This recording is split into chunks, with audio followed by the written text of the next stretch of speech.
When Victoria Hale walked into that Manhattan cafe expecting another forgettable blind date, she had no idea that within the hour, she'd be staring down the barrel of a gun, saved by the very man she'd spent 30 minutes destroying with her words. The calloused hands she'd mocked would become the only thing standing between her and death. The quiet single father she'd dismissed as beneath her would reveal a past so dangerous, so trained in violence, that her billions would mean absolutely nothing. This is the story of the worst first date that ever happened, and the only one that truly mattered.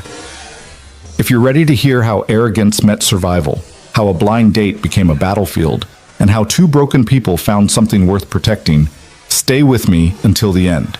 Hit that like button and drop a comment telling me what city you're watching from. I love seeing how far these stories travel. Now, let me take you back to where it all began. The late September afternoon painted Manhattan in shades of amber and shadow, the kind of light that made everything look more expensive than it was.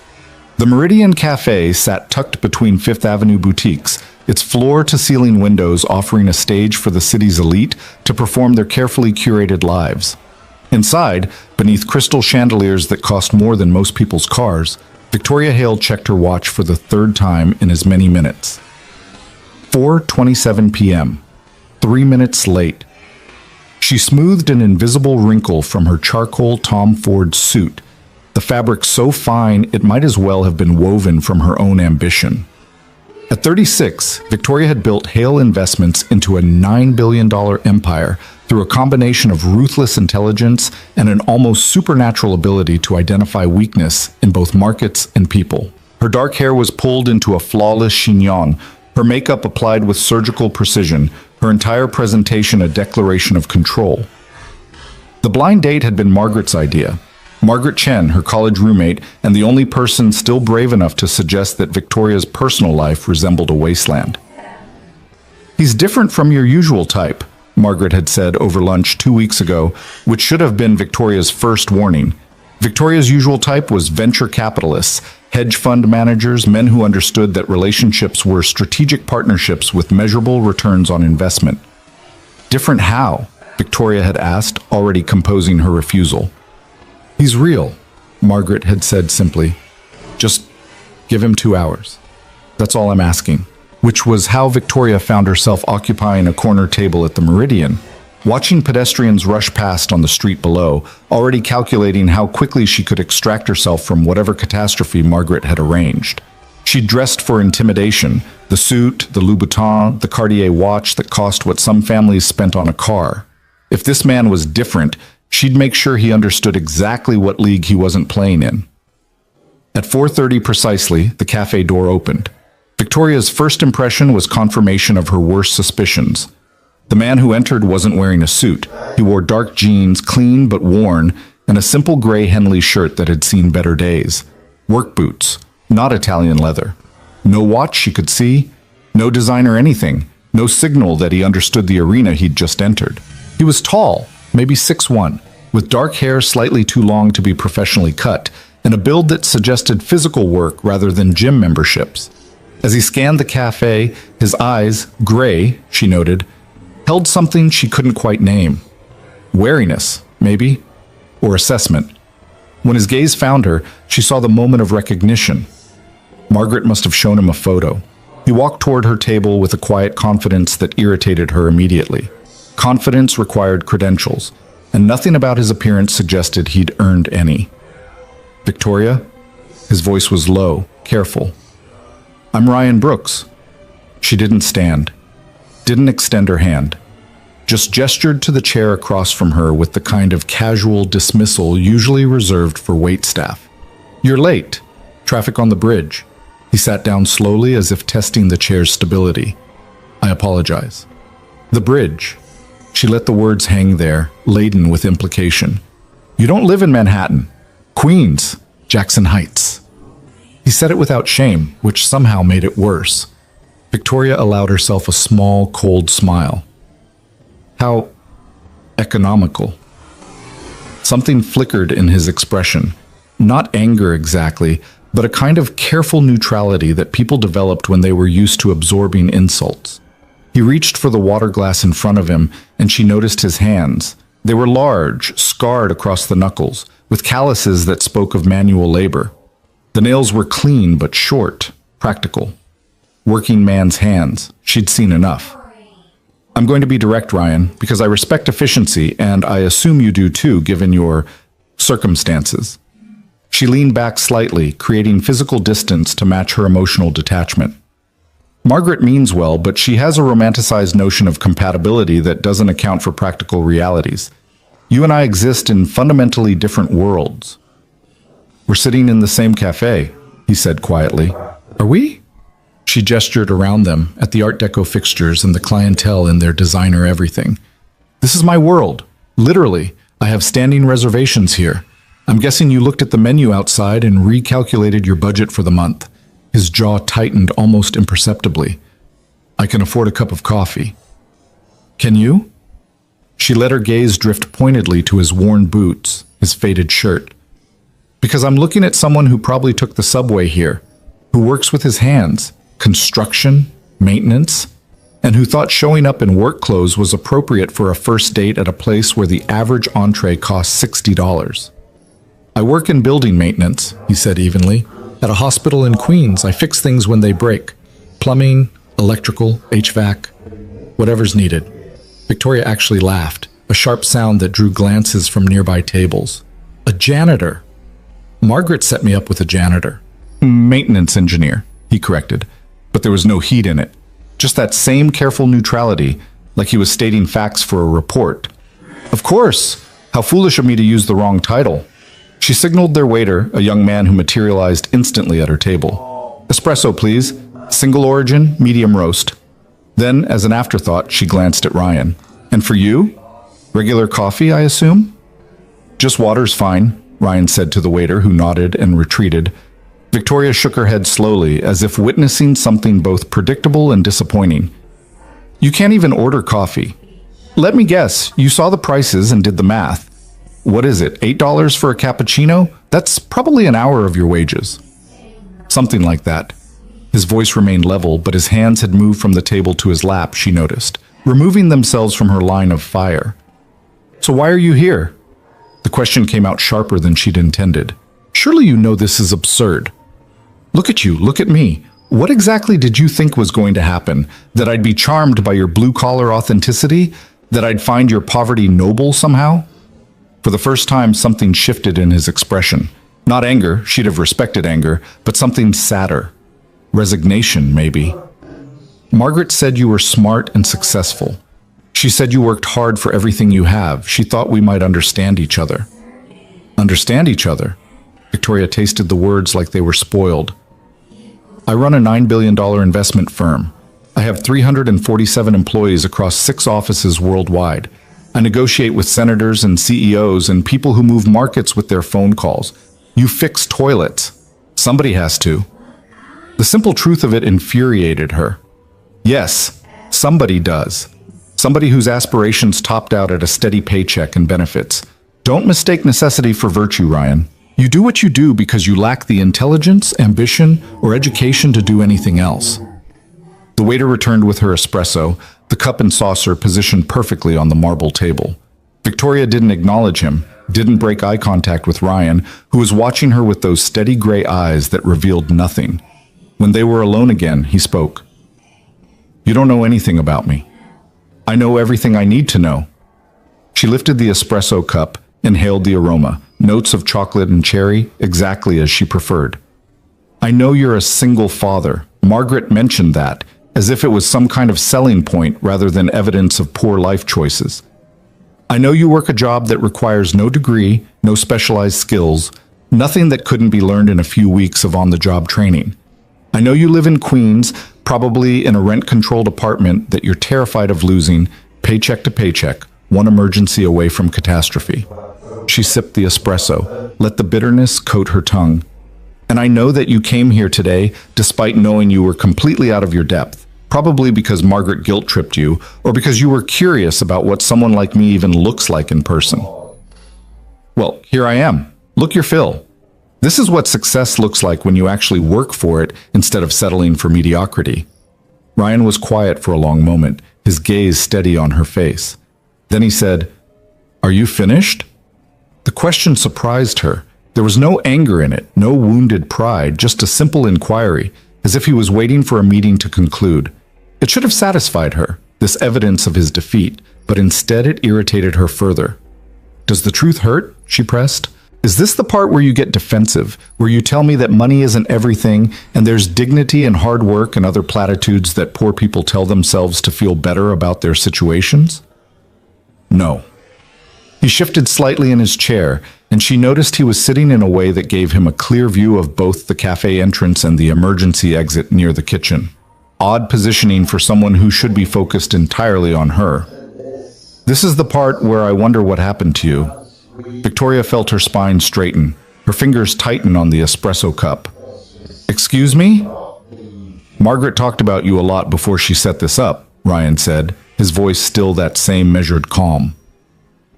She told me you grew up in poverty, that your dad left when you were 6, that your mom worked 3 jobs to keep you fed, that you got into Columbia on a full scholarship and graduated top of your class despite having to work nights and weekends to pay for books and food. She said you built your company from nothing, that you understood struggle. Each word landed like a small explosion in Victoria's chest, detonating memories she'd buried under layers of silk and success. What's your point? My point is that somewhere between there and here, you forgot what it felt like. He leaned forward slightly, just enough to close some of the distance between them.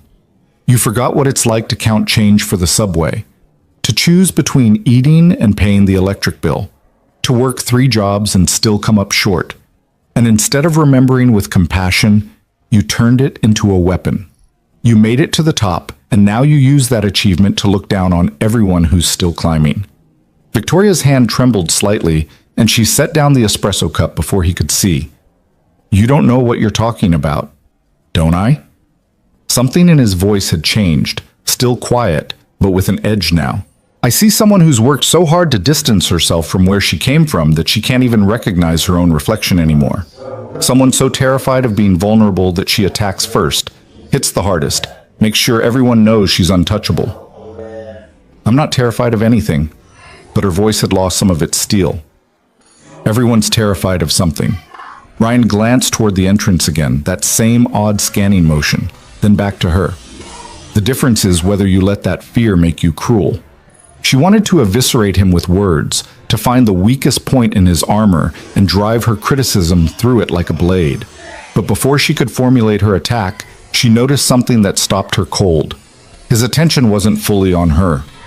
Even as they spoke, even as he held her gaze and responded to her barbs, part of his awareness was elsewhere. Scanning, assessing. His body language had shifted in the last few minutes, still relaxed to casual observation. But there was a coiled quality to it now, like a spring compressed and waiting. Are you even listening to me? She demanded. I'm listening. But his eyes had moved past her shoulder, tracking something in the cafe behind her. Keep talking. The presumption of it, the sheer audacity of this maintenance worker telling her what to do, should have unleashed her full fury. Instead, something in his tone made her pause. It wasn't dismissive. It was tactical. What are you... 3 men, he said softly, his voice dropping to barely above a whisper. Came in 4 minutes ago. 1 by the front entrance, 1 near the kitchen, 1 by the bathroom hallway. They're positioned to control the exits. Victoria felt ice slide down her spine. What are you talking about? Don't turn around. His hand moved across the table, not to touch her, but to gesture. Small, contained, a signal to stay still. The one by the entrance has a bulge under his jacket, left side, probably a gun. The other 2 are carrying bags that are too rigid to be gym equipment. This was insane. This was Ryan trying to distract her from his humiliation, creating some kind of elaborate scenario to shift the power dynamic. You're being ridiculous. This is Manhattan. There are always... Victoria. He said her name with such quiet authority that she stopped mid-sentence. I need you to listen to me very carefully. In about 30 seconds, something bad is going to happen in this cafe. When it does, I need you to stay calm and do exactly what I tell you. Can you do that? She stared at him, searching for the joke, the game, the manipulation. But his face was absolutely serious, his body language radiating a kind of controlled tension she'd never seen before. This wasn't the defeated janitor she'd been verbally dismantling. This was someone else entirely. "You're scaring me," she said, and hated how true it was. "Good." His eyes moved past her again, tracking, calculating. "Fear keeps you alert. Now when I move, I need you to drop to the floor and get behind the counter. Don't stop, don't look back, don't try to help. Just get behind cover and stay down until..." The sound of shattering glass cut through the ambient cafe noise like a gunshot. Victoria's heart seized in her chest as she whipped around, her training and instincts, or lack thereof, making her do exactly what Ryan had told her not to do. She looked. The man by the entrance had drawn a gun, sleek, black, terrifyingly real, and fired a round into the ceiling. Plaster dust rained down on the screaming patrons. The two other men Ryan had identified pulled weapons from their bags, military-grade rifles that looked like they belonged in war zones, not Manhattan cafes. "Everybody down!" the man by the entrance shouted, his accent thick, Eastern European, maybe Russian. "Hands where we can see! Nobody moves, nobody dies!" The cafe erupted into chaos, screaming, crying, the crash of overturned chairs and dropped dishes. A woman near the window tried to run and was grabbed by the man near the kitchen, thrown roughly to the ground. A businessman fumbled for his phone and had it kicked from his hand, the screen shattering against the marble floor. Victoria couldn't move, couldn't breathe. Her entire worldview, the one built on control and power and the certainty that money insulated her from the world's ugliness, shattered as completely as that phone screen. This wasn't supposed to happen. Not here. Not to her.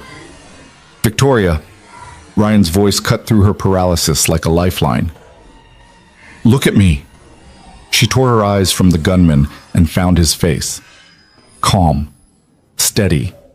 Absolutely unfazed by the weapons and the screaming and the violence crackling through the air like electricity. "You're gonna be okay," he said, and incredibly, impossibly, she believed him. "But I need you to move. Now!" He rose from his chair in one fluid motion, positioning his body between her and the nearest gunman. His hand, that scarred, calloused hand she'd mocked, extended toward her, palm up, offering. Victoria took it. The moment her fingers touched his, the world shifted. He pulled her down and forward in one smooth motion, using the table as cover as they moved toward the counter. Around them, other patrons were dropping to the floor, some sobbing, some frozen in shock. The air smelled like fear and expensive perfume and the acrid bite of gunpowder. "Behind the counter," Ryan urged, his body still shielding hers. "Get behind it and stay low." "What about you?" The question came out strangled, barely words. "I'll be fine." He met her eyes one more time, and she saw something in them that terrified her more than the guns. Certainty. The absolute, unshakable certainty of someone who'd done this before. "Trust me." Then he was gone, moving away from her and toward the center of the cafe with a purposeful stride that defied every survival instinct screaming at him to hide. Victoria scrambled behind the counter, her Louboutins skidding on the polished floor, her perfect suit jacket torn at the shoulder. She crouched beside a young barista, college-aged, crying silently, mascara streaming down her face, and watched through a gap in the counter as Ryan walked directly into the line of fire. "You!" One of the gunmen, the leader, she guessed, the one who'd shot the ceiling, pointed his weapon at Ryan. "On the ground, now!" Ryan stopped walking, but didn't get down. He stood there, hands visible, but not raised, his posture relaxed in a way that seemed almost insulting given the circumstances. "You don't want to do this." The gunman actually laughed, a harsh sound that held no humor. "I don't want to? You see my gun, yes? You see my friends? We do exactly what we want." "I see 3 men with weapons and tactical training making a lot of noise in a cafe full of witnesses in the middle of Manhattan," Ryan said calmly. "What I don't see is an exit strategy that ends with you getting what you want and walking away alive." The cafe had gone eerily quiet, the screaming reduced to muffled sobs and frightened breathing. Every eye was on Ryan and the gunman, watching the impossible unfold. A maintenance worker in worn jeans standing up to armed robbers like he was discussing plumbing repairs. The gunman's expression darkened. "You think you're a hero? You think you save everyone?" "I think you're desperate," Ryan said, and his voice held something Victoria had never heard from him before: command. "And I think desperate people make bad choices. But you can still walk away from this. Nobody's hurt yet. The security response time for this address is 6 minutes. You've been here for 3. That gives you 3 minutes to leave before NYPD shows up with tactical units and turns this into a situation you can't walk away from." "How you know security response time?" The gunman's eyes narrowed, his weapon steadying on Ryan's chest. "Because I know things." Ryan's gaze shifted slightly, taking in all 3 gunmen, calculating distances and positions with the same precision he'd used earlier when Victoria thought he was being paranoid. "Same way I know you're not professional criminals. Professional crews don't hit cafes in broad daylight, don't corner themselves in buildings with one entrance, don't bring more firepower than they need. You're either amateurs who watch too many movies, or you're here for something specific that has nothing to do with the cash register." The gunman's finger twitched on the trigger, and Victoria's breath caught in her throat. This was insane. Ryan was going to get himself killed. And for what? To prove something to the janitor turned hero? To impress her after she'd spent half an hour destroying him? "You talk too much," the gunman said. "I'm trying to save your life." Ryan took a small step forward, his hands still visible, still not raised in surrender. "Because in about 90 seconds, when those sirens start, and they will, you're going to have to make a choice: hostages or escape. You can't have both. And if you choose hostages, if you make this a standoff, you're not walking out of here. You're getting carried out in a bag." "You think I'm afraid to shoot you?" "I think you came here for a reason that had nothing to do with killing civilians in a cafe." Another step forward. Ryan was close enough now that Victoria could see the tension in his shoulders, the way his weight was distributed on the balls of his feet, ready to move, to act, to do something that her mind couldn't even comprehend. "I think you're scared, and you're in over your head, and you're trying to figure out how this went wrong so fast." The second gunman, the one near the kitchen, spoke rapidly in Russian to the leader. Victoria didn't speak the language, but she could hear the panic in his voice, the argument happening in real time. The leader's face twisted with anger and something else. Fear, she realized. Ryan was right. These men were terrified. "We came for her," the leader suddenly said, swinging his weapon away from Ryan and pointing it directly at Victoria's hiding place behind the counter. "The rich bitch? Hale. We came for Victoria Hale." The world tilted sideways. Victoria's vision narrowed to a tunnel, everything peripheral falling away except that gun barrel pointing at her, the black hole that could end her life. This was about her. These men had come here specifically to... what? Kidnap her? Kill her? Some business deal gone wrong. Some investment that destroyed the wrong lives. Some consequence she'd never considered because consequences were for other people. "No," Ryan said, and his voice had changed completely. No more negotiation, no more calm reasoning. This was command, absolute and unquestionable. "You want her. You go through me." He moved. Victoria would remember that moment for the rest of her life. The moment Ryan Brooks, single father and maintenance engineer from Queens, transformed into someone else entirely. He moved with a speed and precision that defied his earlier calm, closing the distance to the leader before the man could shift his aim. His hand came up in a strike that looked almost lazy in its economy, connecting with the gunman's wrist and sending the weapon clattering across the floor. The leader tried to fight back, throwing a punch that would have connected with anyone else. But Ryan wasn't there anymore. He'd shifted his weight, redirected the momentum, and suddenly the gunman was on the ground, gasping, Ryan's knee on his spine and his arm twisted at an angle that made Victoria's stomach turn. "Drop your weapons," Ryan said to the other 2 gunmen, his voice eerily calm even as he held their leader immobilized. "Drop them now, and you can still walk away from this." The second gunman raised his rifle, and time seemed to slow. Victoria saw it happening, saw the decision forming, the trajectory of violence that would end with Ryan dead on the cafe floor, and something inside her broke. Not her fear, not her control, but the fundamental belief that she was separate from this, protected by her money and status from the raw chaos of the world. She rose from behind the counter, her voice finding strength she didn't know she possessed. "No! Stop!" The second gunman's attention shifted to her for just a fraction of a second, his aim wavering, and Ryan moved again. This time he released the leader, rolling forward in a motion so fluid it looked rehearsed, coming up inside the second gunman's reach before the man could fire. Another disarm, this one faster, more brutal. The rifle clattered away. The gunman went down hard, his head connecting with the table edge with a sickening crack. The third gunman, the one who'd been stationed by the bathroom, made his choice. He ran straight through the emergency exit near the kitchen, abandoning his companions, his weapon, everything. The cafe was silent except for ragged breathing and distant sirens growing closer. Ryan stood in the center of the room, two incapacitated gunmen at his feet, his gray Henley torn and bloodied at the shoulder where one of them must have connected with a strike Victoria hadn't even seen. He wasn't even breathing hard. He turned to look at her, and for the first time since the violence started, Victoria saw genuine emotion in his expression. Concern. "Are you hurt?" he asked. She shook her head, mute, everything she'd said earlier, every cruel word, every dismissal, every assumption echoing in her head like accusations. The leader groaned on the floor, trying to rise, and Ryan put a boot on his shoulder. Gentle pressure, just enough to keep him down. "Stay." "You're dead," the man spat, blood on his lips from where his face had hit the marble. "You don't know who you're—" "I know exactly who I'm dealing with," Ryan said quietly. "Same way you're about to know exactly who you tried to kidnap and exactly what kind of person stepped between you and her." The sirens were deafening now, multiple units converging on the cafe.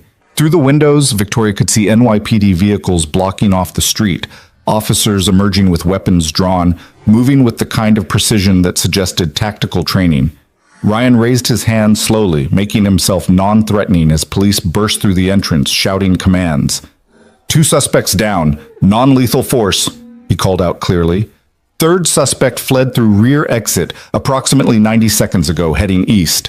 Civilians are frightened but mostly unharmed. I'm the one who engaged the suspects. I'm going to kneel now and put my hands behind my head." He did exactly that, smooth and controlled, like he'd done it 100 times before. The police swarmed in, securing the gunmen, checking civilians, establishing a perimeter. A female officer approached Victoria, asking questions she couldn't process, checking her for injuries her body was too shocked to register. The whole time her eyes stayed locked on Ryan, kneeling on the floor with his hands behind his head, calmly answering an officer's questions. "Who are you?" one of the cops asked him. "Ryan Brooks. I work maintenance at Queens General." "You military?" A pause so brief Victoria almost missed it. "Used to be." "What unit?" Another pause. "That's classified." The cop studied him for a long moment, then seemed to make a decision. He helped Ryan to his feet, treating him less like a suspect and more like a colleague. "You did good work here. Probably saved lives." Ryan's eyes found Victoria's across the chaos of the cafe. Just did what needed doing. As paramedics moved through the space, treating minor injuries and checking for shock, as police took statements and secured evidence, as the reality of what had almost happened settled over the room like a heavy blanket, Victoria remained behind the counter. Not because she was hiding anymore, but because her legs literally wouldn't hold her. The worst blind date of her life had become something else entirely, and the man she'd spent 30 minutes destroying with her words had just proven that everything, every assumption, every judgment, every cruel observation had been devastatingly, completely wrong. The paramedic's flashlight beam cut across Victoria's eyes for the third time, and she forced herself not to flinch. Her body felt disconnected from her mind, operating on some autopilot that allowed her to answer questions. No, she wasn't hurt. Yes, she could follow the light with her eyes. No, she didn't need to go to the hospital, while her thoughts spiraled in directions she couldn't control. "Ma'am, you're in shock," the paramedic said gently. She was young, maybe 25, with kind eyes that had probably seen too much trauma for her age. "It's completely normal. Your body's processing what just happened. I'd really recommend—" "I'm fine." Victoria's voice came out sharper than she intended, the old armor snapping back into place even as her hands trembled against her thighs. "I need to speak with the police. I need to understand why those men—" "Ms. Hale!" A detective approached, his shield clipped to his belt, his expression professionally neutral. He was older, maybe 50, with gray threading through his dark hair, and the kind of weathered face that came from decades of seeing humanity at its worst. "I'm Detective Marcus Chen. I need to ask you some questions about what happened here today." Victoria nodded, grateful for something concrete to focus on, questions she could answer, facts she could control. "Of course. Whatever you need." Detective Chen glanced at the paramedic, who reluctantly stepped back to give them space. He pulled over a chair, one of the cafe's expensive velvet seats, now askew from the chaos, and sat down across from Victoria, his notepad open. "First, are you physically injured in any way?" "No." "Can you tell me what you were doing at the Meridian Cafe this afternoon?" "I was meeting someone. A blind date." The words felt absurd now, ridiculous. A blind date that had turned into an attempted kidnapping. "Ryan Brooks. We were supposed to have coffee." "And you'd never met Mr. Brooks before today?" "No. A friend set it up. Margaret Chen. Any relation?" A flicker of something crossed the detective's face. "My sister, actually. Small world." He made a note. "Did Mr. Brooks say or do anything unusual before the suspects entered the cafe?" Victoria's mind flashed back to those moments before the glass shattered, to Ryan's sudden alertness, the way he'd tracked the gunmen's movements before they'd even revealed themselves. He noticed them, before they pulled weapons, before anything happened. He saw them positioning themselves and knew something was wrong. How did he know? "I don't know." She realized she was gripping the edge of the counter hard enough to hurt, and forced her fingers to relax. He said they were controlling the exits. He told me to stay calm, that something bad was about to happen. I thought he was being paranoid or trying to distract me from... She stopped abruptly, unwilling to voice what she'd been doing before the world exploded. "From what, Ms. Hale?" Victoria met his eyes, and something about his steady professional gaze made her tell the truth. "From the fact that I was being cruel to him. I spent the first half hour of our date telling him he was beneath me, that he was poor and uneducated and completely unsuitable. I was trying to end the date as quickly as possible when he noticed the gunmen." Detective Chen's expression didn't change, but she saw understanding flicker there. "And after the suspects revealed themselves?" "He protected me." The words came out quieter than she intended. "He put himself between me and their guns. He disarmed 2 of them with his bare hands. He told them to leave before the police arrived, tried to give them an out even though they'd come here to..." Her voice caught. "They came here for me. The leader said they came for me specifically. Why would they do that?" "That's what we're trying to determine." Detective Chen flipped a page in his notebook. "Do you have any enemies, Ms. Hale? Anyone who might want to harm you or use you for ransom?" Victoria almost laughed, but it came out as something broken. "I run a $9 billion investment firm. I've destroyed companies, restructured others, put people out of work in the name of efficiency and profit margins. I have hundreds of enemies, thousands maybe. People who lost their jobs, their investments, their futures because of decisions I made. But to actually come after me physically? To try to kidnap me?" She shook her head. "That requires a different kind of hatred, or desperation." "We'll need a list of your recent business dealings," Detective Chen said. "Particularly any that involved foreign entities or individuals who might have connections to Eastern European organized crime." The words sent ice through her veins. "Organized crime? You think this was..." The suspects are being questioned now, but preliminary identification suggests they have ties to a Russian criminal organization operating in Brighton Beach. "We're working to determine if this was a kidnapping for ransom, retaliation for a business dispute, or something else entirely." He paused, studying her face. "You're a high-profile target, Ms. Hale. Wealthy, powerful, recognizable. That makes you vulnerable in ways you may not have considered." Victoria thought about her penthouse apartment with its floor-to-ceiling windows overlooking Central Park, about the car service that picked her up every morning, about the restaurants and events she attended where her presence was noted in society columns. She'd built her life to be visible, to be known, to prove to everyone, including herself, that she'd made it. The idea that visibility could be weaponized against her had never occurred to her. "What happens now?" she asked. "We investigate. We question the suspects. We trace their connections and try to determine if there are additional threats." Detective Chen closed his notebook. "In the meantime, I'd recommend increased security.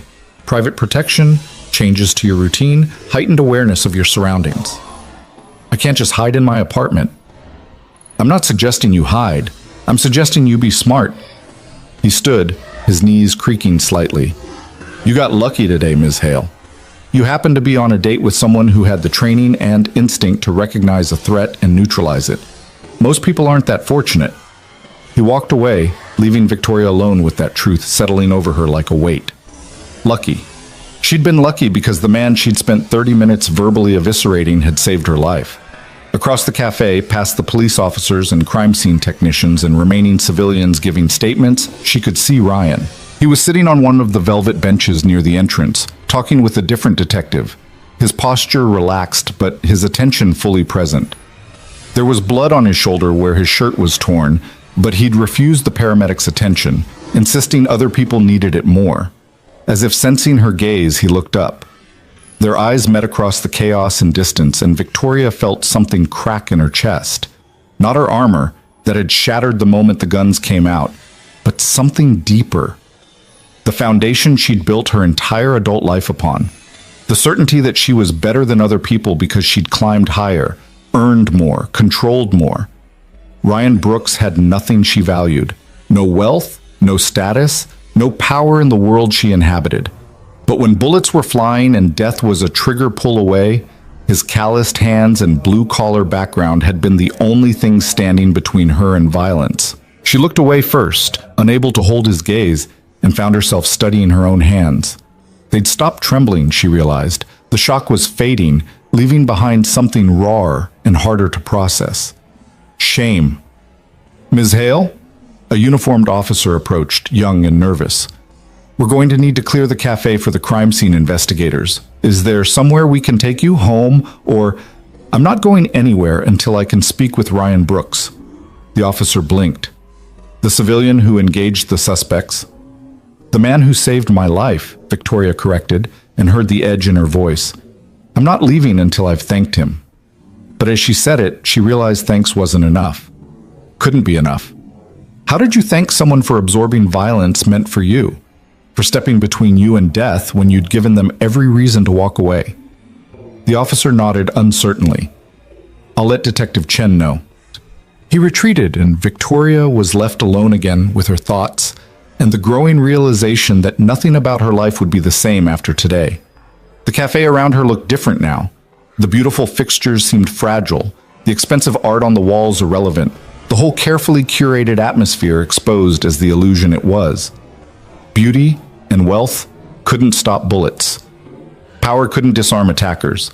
Success was meaningless when you were on your knees behind a counter, praying not to die. Ms. Hale? Another voice, softer this time. Victoria looked up to find a woman in her 40s, professionally dressed in a dark suit, her expression carefully sympathetic. I'm Dr. Sarah Winters with the department's crisis response team. I wanted to check in with you, see how you're processing what happened. I'm fine. The automatic response, the default shield. Dr. Winters sat down without being invited, her movements gentle and non-threatening. You were involved in a violent incident. You were targeted specifically by armed assailants. Your life was threatened. There's no universe in which you're fine right now, Ms. Hale. And pretending otherwise doesn't make you stronger. It just makes the crash harder when it comes. Victoria wanted to argue, to reassert control through denial, but something in the woman's tone stopped her. Not pity, she would have rejected pity, but understanding. What crash? The one that happens when your brain stops running on adrenaline and fear and starts actually processing what you survived. Dr. Winters leaned forward slightly. You might have nightmares, panic attacks, difficulty sleeping or concentrating. You might find yourself jumping at loud noises or feeling unsafe in places you used to feel comfortable. These are normal responses to trauma, not signs of weakness. I don't have time for trauma, Victoria said flatly.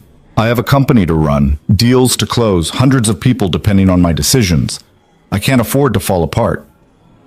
Then you can't afford not to deal with this, Dr. Winters countered. Because trauma doesn't wait for convenient moments. It doesn't care about your schedule or your responsibilities. If you ignore it, if you try to power through it like it's just another obstacle to overcome, it will find ways to express itself that you can't control. Trust me, I've seen it happen to people far more prepared than you." The words stung because they were true. Victoria had built her empire on control, on the ability to manage variables and eliminate weaknesses. But this feeling of fundamental vulnerability, of having stared into the void and survived only through another person's intervention, wasn't something she could manage or eliminate. "What do I do?" The question came out smaller than she intended. "You acknowledge what happened. You talk about it. You let yourself feel the fear and anger and confusion instead of burying it under work and routine." Dr. Winters pulled a card from her pocket, handed it to Victoria. "And you call me or someone like me, because processing trauma alone is like trying to set a broken bone without help. Possible, maybe, but the healing will be crooked and painful." Victoria took the card, her fingers closing around it automatically. "I'll think about it." "Do more than think." Dr. Winters stood, her expression still kind but firm. "Because the people who survive trauma best aren't the ones who pretend it didn't happen. They're the ones who face it and decide to grow around it rather than be consumed by it." She walked away, leaving Victoria holding a business card she wasn't sure she'd ever use, and contemplating the uncomfortable reality that maybe, just maybe, she didn't have all the answers. "Victoria?" She looked up sharply to find Ryan standing a few feet away, Detective Chen beside him. Ryan's shirt was still bloodied, his jeans dusty from the floor, but his expression was gentle, concerned. The same expression he'd worn when he asked if she was hurt, when he'd put his body between her and guns, when he'd transformed from target of her cruelty into her protector. "They said you wanted to speak with me," he continued quietly. Victoria stood, her legs steadier now, but her heart racing. What did you say to someone who'd done what he'd done? How did you apologize for cruelty when they'd responded to it with heroism? The words she'd used earlier, janitor, beneath her pore, echoed in her head like accusations. "I wanted to thank you," she managed, "for what you did, for saving my life." Ryan shook his head slightly. "You don't need to thank me." "Yes, I do." The words came out fierce, urgent. "You could have run. When those men came in, when they pulled weapons, you could have hidden, protected yourself, let me deal with the consequences of whatever business dealings brought them here. Instead, you..." Her voice broke. "You stepped between me and bullets. After everything I said to you, after I spent half an hour telling you that you were worthless and beneath me and not good enough, why did you do that?" The cafe had gone quiet around them, other people moving away to give them privacy, but Victoria was barely aware of the space. All her attention was focused on Ryan's face, searching for answers she wasn't sure she deserved. "Because it was the right thing to do," Ryan said simply. "And because no matter what you said, no matter how cruel you were, you didn't deserve to die for it. I was horrible to you." The admission came out raw, stripped of her usual polish. "Everything I said about your job, your life, your circumstances, I was trying to hurt you, to make you feel small because it made me feel bigger." "I know." No anger in his voice, just acknowledgement. "But hurt people, Victoria. I learned that a long time ago. You were scared, not of me, but of what I represented. Someone who reminded you of where you came from, who you used to be before you built all these walls to protect yourself." The accuracy of it stole her breath. "How did you..." "Margaret told me about your childhood, about your mom, your dad leaving, the poverty you fought your way out of." Ryan's gray eyes held hers steadily. "She thought it would help me understand you, and it did. I saw someone who'd been hurt so badly that she decided never to be vulnerable again, never to be the weak one, never to be looked down on. So you climbed as high as you could and made sure everyone below you knew their place." Tears burned in Victoria's eyes, hot and unwelcome.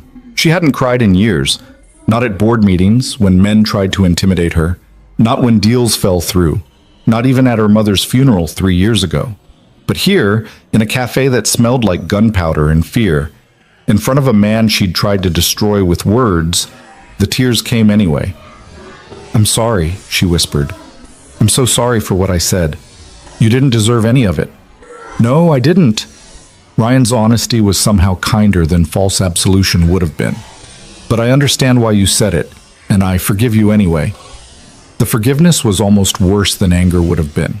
It implied a generosity of spirit that Victoria wasn't sure she possessed, a capacity for grace that her entire worldview had taught her to see as weakness. "The detective told me they came here for me," she said, needing to fill the silence with something other than her shame. "That this was targeted, that I might still be in danger." Ryan nodded slowly. "I heard. Are they providing protection?" "They recommended private security, changes to my routine." Victoria laughed, but it sounded hollow. "I don't even know what that means. I've spent my entire adult life being visible, being known. How do I just hide?" "You don't hide. You adapt." Ryan glanced around the cafe, his gaze taking in the exits and sightlines with that same tactical awareness she'd noticed earlier. "You vary your patterns, change your routes, stay alert to your surroundings. You stop being predictable." "You sound like you've done this before." A shadow crossed his expression, there and gone so quickly she almost missed it. "Different context, but yeah, I've had to think about security before." Detective Chen, who'd been standing quietly to the side, stepped forward. "Mr. Brooks, we're going to need you to come down to the precinct for a more detailed statement. The district attorney's office will want to talk to you about the use of force, though given the circumstances, I don't anticipate any charges." "Charges?" Victoria's voice came out sharper than she intended. "He saved lives. He stopped a kidnapping. Why would there be any question of charges?" "Civilian use of force is always reviewed, Ms. Hale, especially when it results in injuries to the suspects." Detective Chen's tone was patient but firm. "It's standard procedure. Mr. Brooks understands that. Don't you, sir?" "Yeah, I understand." Ryan turned to Victoria, and something in his expression made her chest tighten. "Are you going to be okay? Getting home, I mean. Do you have someone who can stay with you tonight?" The question was so simple, so practical, and it highlighted the fundamental isolation of her life. Did she have someone? Friends who were really friends? Not business contacts? Family beyond the mother she'd buried? Anyone who would drop everything to sit with her in the aftermath of trauma? "I'll be fine," she said, and heard how empty it sounded. "I always am." Ryan studied her face for a long moment, and she had the uncomfortable sense that he could see straight through the lie. "If you need anything, if you feel unsafe or just want someone to talk to, Margaret has my number. Don't hesitate to call." He was offering help. After everything, he was offering to help her. "I don't deserve your kindness," Victoria said quietly. "Maybe not," Ryan agreed, and there was a hint of something in his voice, humor maybe, or just honest assessment. "But I'm offering it anyway. What you do with it is up to you." Detective Chen cleared his throat. "Mr. Brooks, we really need to go." Ryan nodded, but before he could leave, Victoria found herself reaching out, her hand catching his arm. He stopped, looking down at where her perfectly manicured fingers rested on his bloodied sleeve. "Your daughter," Victoria said, the words coming out before she'd fully formed the thought. "You mentioned you're a single father. Is someone watching her? Does she know you're okay?" Something shifted in Ryan's expression, softening, warming in a way she hadn't seen before. "My neighbor's got her, Mrs. Kowalski. She's probably making Emma dinner right now, helping with homework. Emma knows I had plans, but she doesn't know about this. I'll tell her something age-appropriate later." "How old is she?" 8. Pride colored his voice, unmistakable and genuine. "She's in 3rd grade, loves reading, hates math, wants to be a veterinarian when she grows up." Victoria tried to imagine it. Ryan Brooks going home to a daughter, helping with homework, making dinner in a small apartment in Queens. A life built around something other than profit margins and power dynamics. A life where success was measured in bedtime stories and parent-teacher conferences rather than board meetings and stock prices. "She's lucky to have you," Victoria said, and meant it. "I'm lucky to have her." Ryan gently extracted his arm from her grip, but the gesture wasn't unkind. "She's the reason I do everything I do. The reason I work, the reason I stayed in New York, the reason I—" He stopped, seemed to reconsider his words. "She's my whole world." "Mr. Brooks." Detective Chen's patience was clearly wearing thin. "I'm coming." Ryan looked at Victoria one more time. "Take care of yourself, Victoria. And if you meant what you said about being sorry, prove it by being kinder to the next person who doesn't meet your standards. Not because you owe me, but because cruelty doesn't protect you from anything. It just makes you lonelier. Then he was gone, walking away with Detective Chen, leaving Victoria standing in the ruins of the cafe and the wreckage of her certainty about who she was and what mattered. The next hour passed in a blur of statements and paperwork and official procedures. Victoria answered questions, provided contact information, accepted cards from various law enforcement officials who promised to keep her updated on the investigation. The cafe's owner appeared at some point, apologetic and shaken, offering compensation for her trauma, as if money could erase the memory of guns and violence. She declined absently, her mind elsewhere. When they finally released her, when she was allowed to leave the crime scene that had been her blind date, Victoria stood on the sidewalk outside the Meridian and realized she had no idea what to do next. Her driver had been sent home hours ago when she'd expected to catch a cab after quickly ending the date. The street was busy with evening traffic, people hurrying past with their phones and their coffees and their lives, completely unaware that just hours ago, someone had almost died behind those beautiful cafe windows.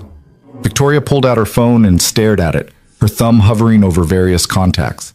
Her assistant, her head of security, the car service.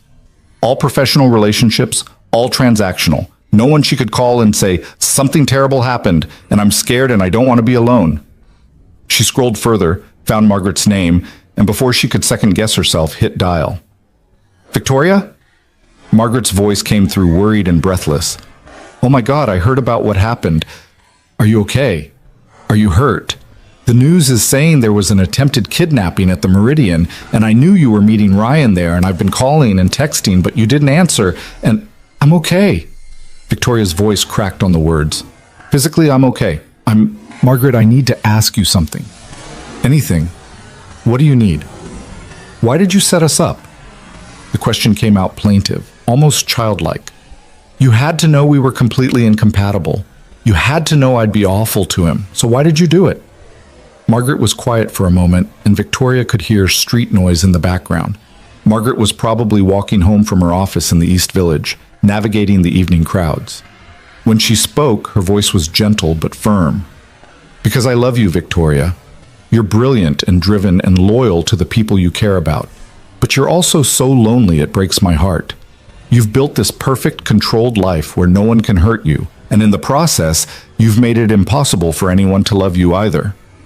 The words landed like physical blows, precise and devastating. "I thought if you met someone real," Margaret continued, "someone who'd lived through struggle and come out kind instead of cruel, someone who prioritized things that actually matter over things that just look impressive, maybe you'd see another way of being. Maybe you'd remember that the girl who fought her way out of poverty and into Colombia didn't do it to become the kind of person who looks down on others. She did it to have choices, to have freedom, to have a life where she didn't have to be afraid anymore." "I was horrible to him," Victoria whispered, her vision blurring with tears she could no longer hold back. "I said terrible things. And then he saved my life anyway." "That's who Ryan is," Margaret said softly. "He's a good man, Victoria, one of the best I know. And you know what? I think underneath all your armor and cruelty and fear, you're a good person too. You've just forgotten how to be one." Victoria closed her eyes, standing on a Manhattan sidewalk while evening descended and her whole sense of self crumbled around her. "I don't know how to fix this. Any of it. I don't know how to be the person I was before I became this." "You start small," Margaret said. "You apologize when you're wrong. You help when you can. You choose kindness over cruelty, even when cruelty feels safer. And you stop measuring people's worth by their bank accounts or job titles or zip codes." He told me to prove my apology by being kinder to the next person who doesn't meet my standards. Victoria opened her eyes, watching the endless stream of humanity flowing past her. "I don't even know if I can do that. Being cruel is how I protect myself." "From what? From people getting close enough to hurt you? Victoria, you're already hurt. You're just hurting alone instead of with people who care about you." Margaret paused, and Victoria heard a siren in the background of the call, a sound that made her flinch despite the distance. "Come to my place. Don't go home to that empty penthouse. Come have dinner, drink too much wine, and let yourself fall apart with someone who's known you since before you learned to build walls." The offer was tempting, almost overwhelmingly so. But Victoria shook her head even though Margaret couldn't see it. I can't. Not tonight. I need to think, to process, to figure out who I am now that everything I believed about strength and safety just got proven wrong. Okay, Margaret said, but Victoria could hear the worry. But promise me you'll call if you need anything. And Victoria, what happened today? It wasn't your fault. Whatever business dealings brought those men there, you didn't deserve to be targeted. You didn't deserve to be scared. And you definitely didn't deserve to be validated in your belief that the world is dangerous and people are cruel. Ryan wasn't cruel, Victoria said quietly. Even when I gave him every reason to be. He was kind and brave, and he saw right through me like I was transparent, like all my armor and success was just nothing. That's because to someone like Ryan, it is nothing, Margaret replied. He measures people differently than you do. And maybe that's the lesson here, that the things you've been chasing your whole adult life aren't the things that actually matter when bullets start flying. They said their goodbyes with promises to talk tomorrow, and Victoria stood alone again on the sidewalk. She pulled up her car service app, requested a pickup, and watched the little car icon on her screen navigate through Manhattan traffic toward her location.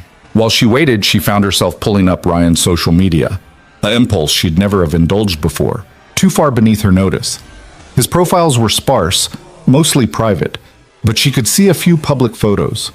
Ryan with his daughter, both of them grinning at a zoo. Ryan in running gear at what looked like a charity 5K. Ryan and an older woman, Mrs. Kowalski maybe, at some neighborhood event, both holding plates of food and laughing. A life built around people and connections and moments rather than achievements and acquisitions. A life she'd dismissed as small and meaningless. A life that, looking at it now, seemed infinitely richer than her own. The car arrived, sleek and black and anonymous. Victoria slid into the back seat, gave her address, and watched the city blur past her window. She lived in a penthouse on Central Park West, $16 million of carefully curated perfection with views that made visitors gasp, and enough square footage to house a family of 6 comfortably. She'd bought it as proof that she'd made it, proof that she belonged, proof that the scared little girl from the Bronx was dead and buried under layers of success. Tonight, the thought of returning to all that empty space made her chest tight with something that felt like panic. The security guard at her building greeted her by name, his expression professional and distant. The elevator rose smoothly through the floors, each number lighting up in sequence until she reached the penthouse level. The doors opened directly into her foyer, a feature that had seemed sophisticated when she bought the place but now felt isolating. Victoria stepped into her apartment and stopped, really seeing it for the first time in years. The furniture was beautiful and expensive and completely impersonal. The art on the walls had been chosen by a consultant based on investment value rather than aesthetic preference. The kitchen was chef quality and barely used. The second bedroom served as a home office, the third as a closet for her designer wardrobe. There was no evidence that anyone actually lived here. No photos, no personal touches, nothing that suggested warmth or history or love. It was a showpiece, a trophy, proof of success that felt in this moment like proof of failure. Her phone buzzed, a text from her head of security confirming that he'd received the police report and was implementing enhanced protocols starting tomorrow. Another text from her assistant, asking if she needed anything. A third from her company's PR director, warning her that the attempted kidnapping had made the news and they should prepare a statement. Nothing from anyone asking how she was, if she was scared, if she needed someone to just sit with her while she processed the fact that she'd almost died today. Victoria walked to her living room windows, pressing her palm against the glass and looking out over Central Park. 16 stories below, people were walking dogs and jogging and living lives that intersected with other lives in meaningful ways. And here she stood, alone at the top, realizing that she'd spent so much time climbing that she'd never stopped to ask if the summit was worth the isolation. Her reflection stared back at her from the glass, and for the first time in years, Victoria let herself see it clearly. Not the CEO, not the billionaire, not the success story. Just a woman who'd been so terrified of being hurt that she'd hurt everyone else first. A woman whose cruelty had been armor and whose armor had become a prison. Ryan's words echoed in her head. Cruelty doesn't protect you from anything. It just makes you lonelier. He was right. God help her, the maintenance worker from Queens with his calloused hands and worn clothes had seen her more clearly in 30 minutes than anyone had in decades. And instead of using that insight to manipulate or wound her, he'd used it to save her life anyway. Victoria pulled out Dr. Winter's card, studying the number printed there. Tomorrow, she thought. Tomorrow she'd call and start the work of healing whatever was broken inside her.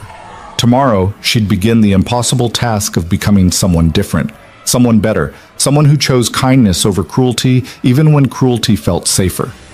But tonight she'd let herself feel everything.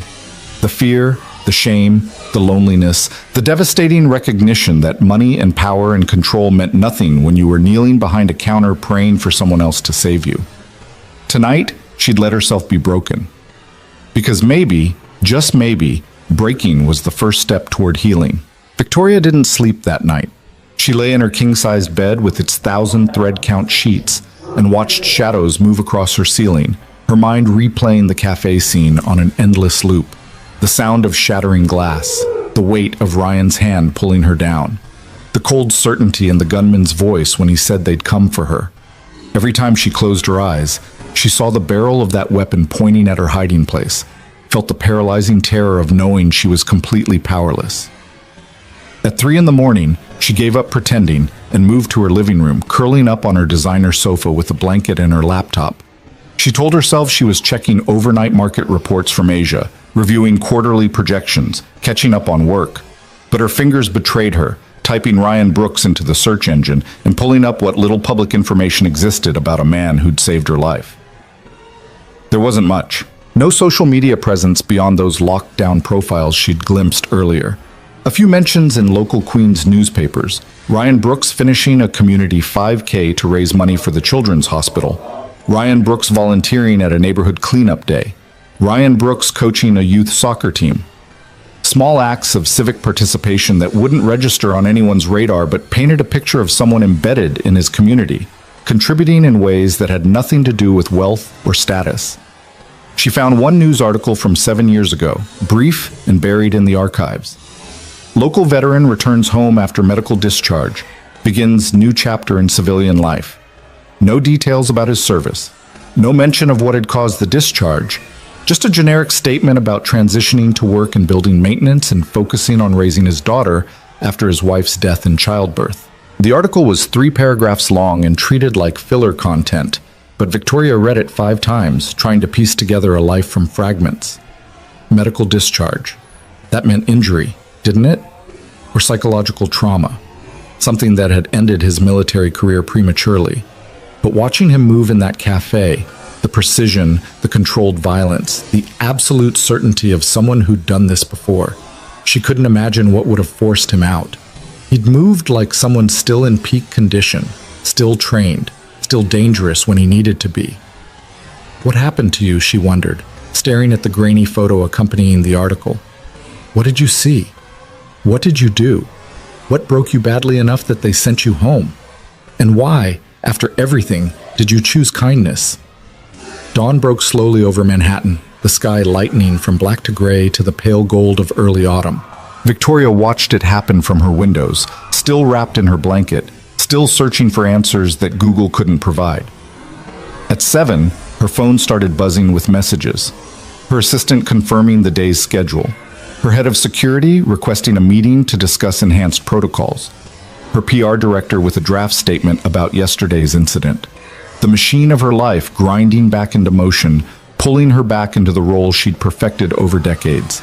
She showered, dressed in armor, a Navy Armani suit that cost more than most people's monthly rent, and prepared to face the world as Victoria Hale, CEO, billionaire, woman who had everything under control. But her hands shook slightly as she applied her makeup, and she had to redo her eyeliner twice because the wings wouldn't match. Small cracks in the facade that no one would notice but her. The car service arrived precisely at 8. Her new driver, younger than the regular one, clearly briefed by security, didn't attempt conversation beyond confirming her destination. They took a different route than usual, varied and unpredictable, part of those enhanced protocols she'd been told were necessary. Victoria watched familiar streets pass from unfamiliar angles and felt increasingly disconnected from her own life, like she was watching someone else's story unfold. Her office occupied the top 3 floors of a midtown tower, all glass and steel and commanding views. She rode the private elevator up, her assistant meeting her the moment the doors opened with coffee and a tablet full of urgent matters requiring immediate attention. Victoria took both automatically, falling into the rhythm of her days because it was easier than thinking about yesterday. "The board wants to meet this afternoon to discuss security concerns," her assistant said, walking beside her through the halls where employees straightened up at her approach and murmured greetings she barely acknowledged. "They're worried about liability, about whether the incident represents a broader threat to company operations. And the media requests have been overwhelming. Everyone wants a statement, an interview, details about what happened." "Tell the board 3 o'clock in the main conference room," Victoria said, her voice steady despite the exhaustion dragging at her. "Tell the media we're referring all inquiries to NYPD and have no further comment at this time. Anything else?" Detective Chen called. "He said it wasn't urgent, but asked if you could call him back when you have a moment." Her assistant hesitated. "And Margaret Chen called 3 times. She said to tell you that you promised to check in, and she's not above showing up at your office if you don't call her back." Despite everything, Victoria felt her mouth twitch towards something almost like a smile. That was Margaret, bulldozing through boundaries in the name of friendship, refusing to accept dismissal or deflection. "I'll call her." Her office was exactly as she'd left it yesterday morning, before the blind date that had changed everything. Mahogany desk, leather chairs, abstract art that had been featured in Architectural Digest. The entire east wall was windows overlooking the city, and her west wall was lined with awards and photographs from various industry events. Victoria shaking hands with politicians and CEOs and other people who moved in her stratosphere. Evidence of success, of belonging, of mattering. It all felt hollow now. She sat behind her desk and stared at her computer screen without seeing it, her mind drifting back to the cafe, to Ryan's calm voice telling her to stay down, to the way he'd moved between her and danger without hesitation. That man, the one who disarmed attackers with his bare hands and negotiated with gunmen like he was discussing plumbing repairs. That man had a daughter he went home to, a life built around something other than proving his worth to a world that had tried to break him. Victoria pulled out her phone and dialed Margaret before she could second-guess herself. "About damn time," Margaret answered, skipping past pleasantries. "You didn't call last night. You didn't answer my text.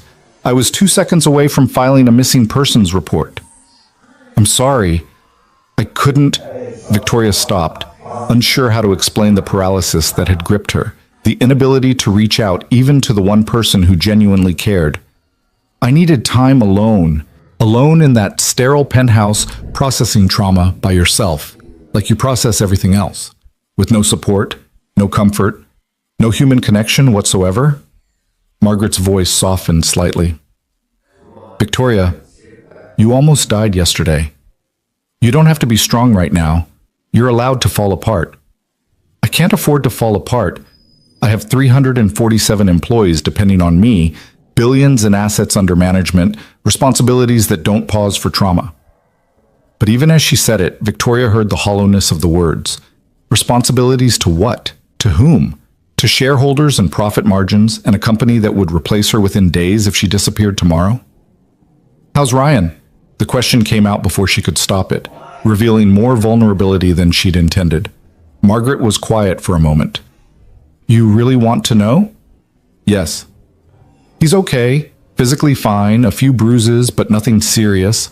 Spent 5 hours in the precinct last night giving statements, answering questions about the use of force. His daughter knows something happened. Hard to keep that kind of thing quiet when it's all over the news. But he told her a simplified version that wouldn't give her nightmares." Victoria closed her eyes, imagining Ryan sitting at a small kitchen table in Queens explaining to an 8-year-old girl that Daddy had helped some people in trouble, but everyone was safe now.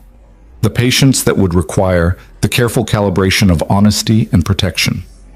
She tried to remember if her own mother had ever shielded her from harsh realities and came up empty. Poverty didn't allow for sugarcoating. "Did he say anything about me?" The question was pathetic, needy, everything she'd spent her adult life learning not to be. But she needed to know if he hated her now, if saving her life had been pure instinct that he regretted in retrospect.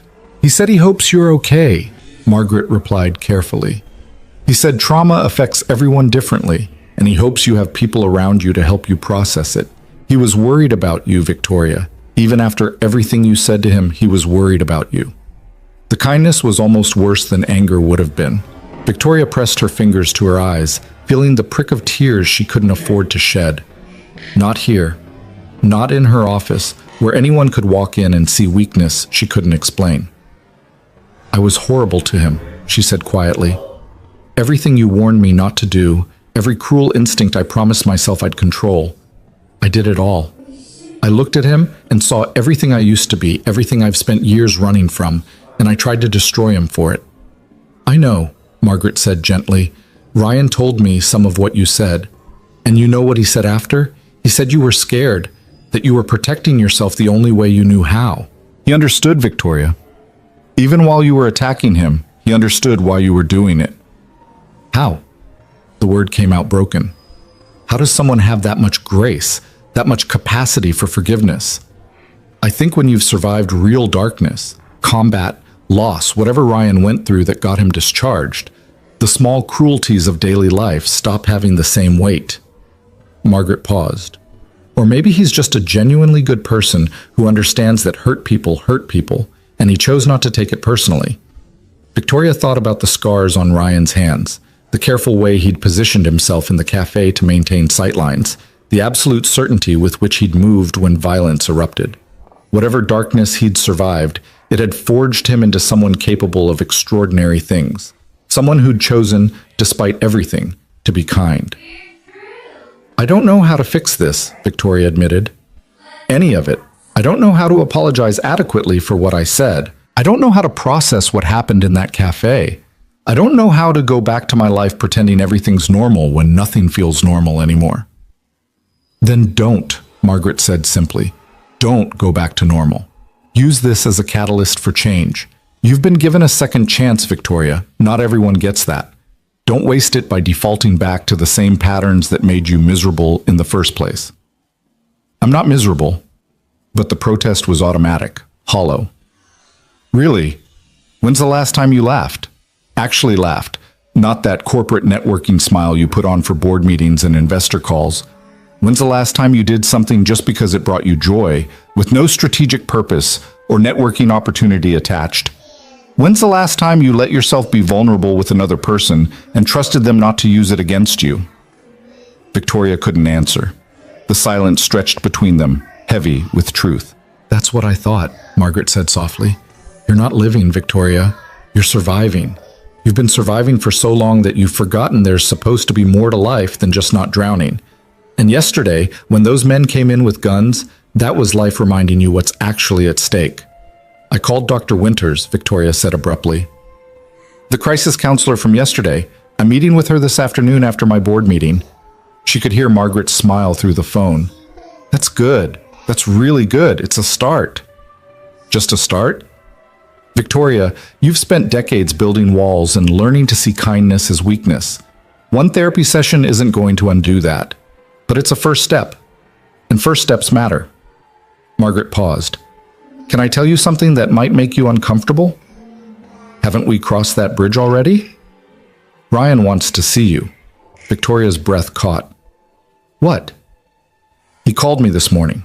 Asked if I thought you'd be open to meeting with him again.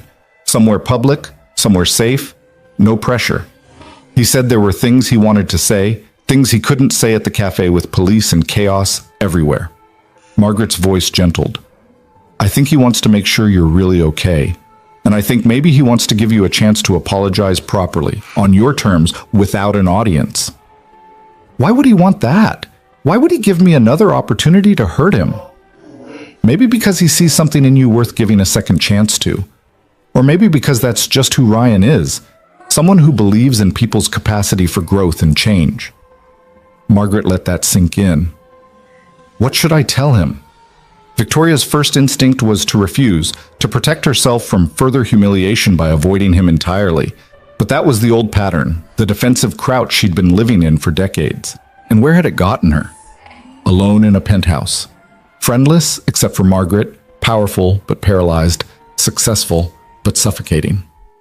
"Tell him yes," she said, the words feeling like stepping off a cliff. "Tell him I'll meet him. Whenever, wherever he wants.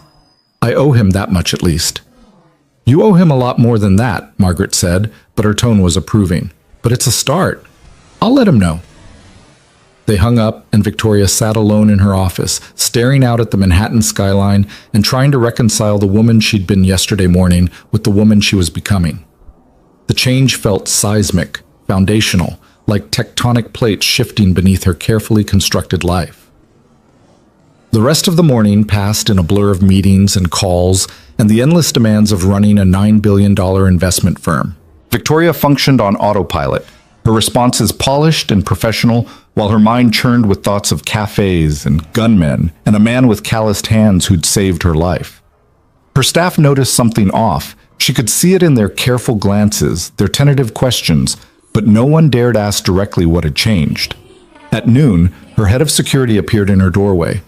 David Chen was ex-Secret Service, 48 years old, and had been protecting Victoria for 3 years with quiet efficiency. Today, his expression was grimmer than usual. "Ms. Hale, we need to talk about the threat assessment." Victoria gestured him in, and he closed the door before taking a seat across from her desk. He opened a tablet, pulled up several documents, and turned it to face her. "NYPD has identified the 3 suspects from yesterday's incident. All 3 have confirmed ties to a Russian organized crime syndicate operating out of Brighton Beach. The leader, the one your date subdued, is talking, trying to negotiate a deal with the DA's office." David's finger tapped the screen, highlighting a name. "He's confirmed that you were the specific target. This wasn't a robbery or random violence. They were there to kidnap you." The words sent ice through Victoria's veins despite her attempt to remain composed. "Kidnap me for what? Ransom?" "That's where it gets complicated." David scrolled through more documents. "The syndicate has ties to Volkov Industries, a Russian manufacturing conglomerate. Does that name mean anything to you?" Victoria's mind raced through years of deals and negotiations. "Volkov Industries, Her eyes widened. 6 months ago. We leveraged a controlling interest in their American subsidiary and forced a restructuring that essentially bankrupted the parent company. They lost hundreds of millions in valuation." "And made it personal," David confirmed. "The syndicate has connections to the Volkov family. This wasn't about ransom money. This was about revenge. They wanted to make you disappear as a message. Hurt our business interests, and we hurt you." Victoria felt her hands begin to shake and clasp them together beneath her desk. "Are there others? Other attempts planned?" "Unknown. NYPD and FBI are investigating, but organized crime cells are compartmentalized by design. The men who came after you probably don't know if there are other teams, other plans." David's expression was carefully neutral. "Which means we have to assume you're still at risk until law enforcement can roll up the entire network. What are you recommending?" "Enhanced security detail, minimum of 2 bodyguards with you at all times, armored vehicle for transport, varied routes and schedules, limited public appearances. We should also consider relocating you temporarily until the threat is neutralized." The cage was closing in, Victoria realized.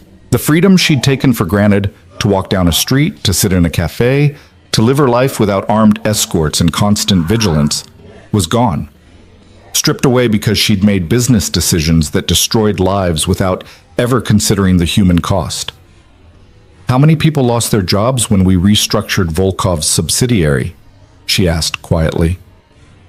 David blinked, clearly not expecting the question. "I don't have those numbers." "Find them." Victoria met his eyes. "I want to know exactly how many people were affected by that deal. How many lost their livelihoods because I decided their jobs were less important than our profit margin." "Ms. Hale, you can't blame yourself for—" "Can't I?" She stood abruptly, moving to her windows and staring out at the city below. "I made decisions that destroyed hundreds of lives and never once thought about the consequences beyond our bottom line. Someone out there hated me enough to pay criminals to kidnap me. That doesn't happen in a vacuum. That happens because I treated people like numbers on a spreadsheet instead of human beings with families and mortgages and lives that mattered." You were doing your job, David said carefully. Running a business requires hard choices. It requires choices, Victoria corrected. Hard is subjective. What's hard for me, losing profit margins, disappointing shareholders, isn't even in the same universe as what's hard for the people whose lives I destroy. Losing a job, losing health care, losing the ability to feed your family. I've been playing chess with human lives and calling it business strategy. David was quiet for a long moment. Then he said, "What changed?" "I almost died yesterday," Victoria said simply. "And the only reason I didn't was because a man I'd spent 30 minutes verbally destroying decided my life was worth saving anyway. That kind of grace, that kind of fundamental human decency, doesn't come from my world, David.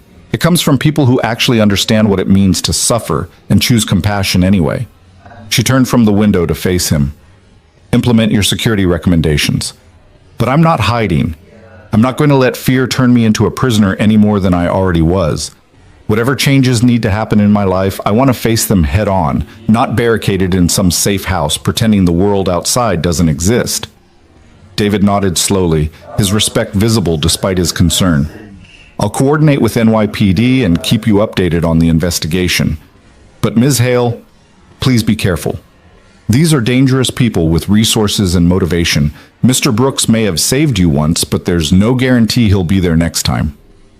"I know," Victoria said quietly, "which is why I need to make sure there's something worth saving." The board meeting that afternoon was tense and brief. Victoria assured her directors that she was physically unharmed, that security measures were being implemented, and that the incident would not affect company operations. They asked pointed questions about liability and reputation management that she answered with her usual precision, but inside she felt hollow, going through motions that no longer held meaning. When the meeting ended, she excused herself and took the elevator down to street level where Dr. Winters kept her practice. The office was deliberately unmarked, discretion being paramount for a therapist who worked with high-profile clients. Victoria stood outside the door for a full minute before gathering the courage to knock. Dr. Winters answered immediately, her expression warm but professional. "Ms. Hale, I'm glad you called. Come in." The office was nothing like Victoria expected. She'd imagined something clinical and cold, all leather and diplomas. Instead, the space was warm and comfortable, with soft lighting and furniture that invited you to sink in rather than sit at attention. Bookshelves lined one wall, personal photographs and plants occupied the other. It felt like someone's living room, intentionally non-threatening. "Have a seat wherever you're comfortable," Dr. Winters said, closing the door and ensuring privacy. "Can I get you anything? Water? Tea?" "I'm fine." Victoria chose an armchair, maintaining posture and control even as her insides churned. "I've never done this before. Therapy, I mean. I don't know what I'm supposed to say." "There's no script," Dr. Winters assured her, taking a seat across from her with a notepad she didn't immediately open. "This is your space to process what happened yesterday and anything else you need to work through. Why don't we start with how you're feeling right now, in this moment?" Victoria wanted to lie, to say she was fine, handling everything perfectly. But she'd promised herself she'd try something different, and that started with honesty. "Terrified," she admitted quietly. "Not of the men who came after me. They're in custody. They can't hurt me now. But terrified that everything I've built my life on is meaningless. That I've wasted decades becoming someone I'm not sure I even like, let alone love. That I almost died without ever having really lived." Dr. Winters nodded slowly, her expression understanding without being pitying. "That's a significant revelation. What brought you to it?" "A man named Ryan Brooks," Victoria said, and then the whole story came pouring out. The blind date, her cruelty, his grace, the violence, and the aftermath. She talked for 40 minutes straight, barely pausing for breath, releasing words and emotions she'd been holding back for decades. Dr. Winters listened without interrupting, occasionally making notes, but mostly just providing space for Victoria to unravel. When she finally fell silent, exhausted by confession, Dr. Winters spoke. "It sounds like yesterday's trauma forced you to confront truths you'd been avoiding for a long time. The attempted kidnapping was the catalyst, but the real crisis is existential. Who you are versus who you want to be." "I don't know who I want to be anymore," Victoria admitted. I just know I can't keep being this person. This cruel, isolated, terrified person who pushes everyone away and calls it strength. Then we work on that, Dr. Winters said simply. We work on understanding where that behavior comes from, why you developed it, and how to build new patterns that serve you better. It won't be quick or easy, but you've already taken the hardest step, admitting you want to change. They talked for another 20 minutes about next steps, treatment approaches, the reality that healing trauma and changing lifelong patterns would take time and effort. Victoria left the office feeling simultaneously lighter and more burdened, like she'd opened a door she could never close but wasn't sure she wanted to. Her phone buzzed as she waited for her car. A text from Margaret. Ryan can meet you tomorrow evening, 6 p.m. at the Riverside Park running path near 83rd Street. He says it's public, well lit, and gives you an easy out if you need one. Let me know if that works. Victoria stared at the message, her thumb hovering over the reply field. Tomorrow. Less than 24 hours to prepare for a conversation that terrified her more than armed gunmen had. But she'd promised herself she'd try. She typed back. Tell him I'll be there. Victoria arrived at Riverside Park 15 minutes early, her new security detail trailing at a discreet distance that still felt suffocating. The evening air carried the first real bite of autumn, and she pulled her cashmere coat tighter as she walked the path Ryan had chosen. Joggers passed in steady streams, cyclists navigated around pedestrians, and families with strollers enjoyed the last hour of daylight. Normal people living normal lives, unaware that the woman in designer clothes walking past them had almost been kidnapped 2 days ago. She'd changed outfits 3 times before leaving her penthouse, finally settling on dark jeans and a simple cream sweater under her coat. Nothing that screamed wealth or power, nothing that would create the same distance she'd used as a weapon during their first meeting. Her hair was down rather than pulled back in its usual severe style, and she'd gone lighter on the makeup. Small changes that felt monumental, like shedding armor she wasn't sure she could function without. At precisely 6 o'clock, she saw him. Ryan was sitting on a bench overlooking the Hudson, dressed in jeans and a dark jacket, his posture relaxed but alert. Even from a distance, she could see the way he tracked his surroundings, that same tactical awareness she'd witnessed in the cafe. He noticed her approach and stood, his expression carefully neutral. "Victoria," he said as she reached him. "Thanks for coming." "Thank you for agreeing to see me again." Her voice came out steadier than she felt. "After everything I said, you had every right to refuse." "I don't operate on rights," Ryan replied quietly. "I operate on what seems right, and this seemed right." He gestured to the bench. "Want to sit, or would you prefer to walk?" "Walk," Victoria decided. Movement felt safer somehow, less confrontational than sitting face to face. "If that's okay with you." They started down the path together, maintaining a careful distance between their bodies, their pace slow and unhurried. For a long moment, neither spoke. The silence filled with the sounds of the park, children laughing, dogs barking, the distant horn of a boat on the river. Finally, Victoria broke the quiet. "I've been trying to figure out how to apologize to you. I've drafted speeches in my head, practiced what I'd say, but nothing feels adequate for what I did." "Then don't make a speech," Ryan said. "Just talk to me. Like I'm a person, not an audience you're trying to impress or a subordinate you're managing." The gentle correction stung precisely because it was true. "I'm not sure I know how to do that anymore. Talk to people like they're people, I mean. I've spent so long viewing every interaction as strategic that I've forgotten how to just be human." "That's sad," Ryan said, and there was no judgment in it, just honest observation. "And exhausting, I'd imagine. Always calculating, always performing, never letting your guard down. It's safer." Victoria watched a little girl chase pigeons, her laughter bright and uncomplicated. "If you never let anyone in, they can't hurt you. They also can't love you, can't know you, can't give you anything real." Ryan glanced at her, his gray eyes thoughtful. "Is that really safety, or is it just a different kind of prison?" Victoria felt tears prick her eyes and blinked them back. "I said terrible things to you, about your job, your life, your worth as a person.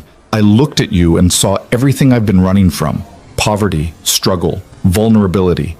And I tried to destroy you for reminding me of it. There's no excuse for that, no justification.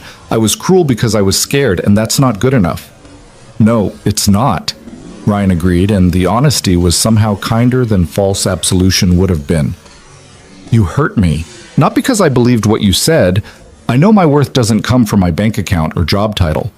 But because I saw someone in pain lashing out, and I couldn't help.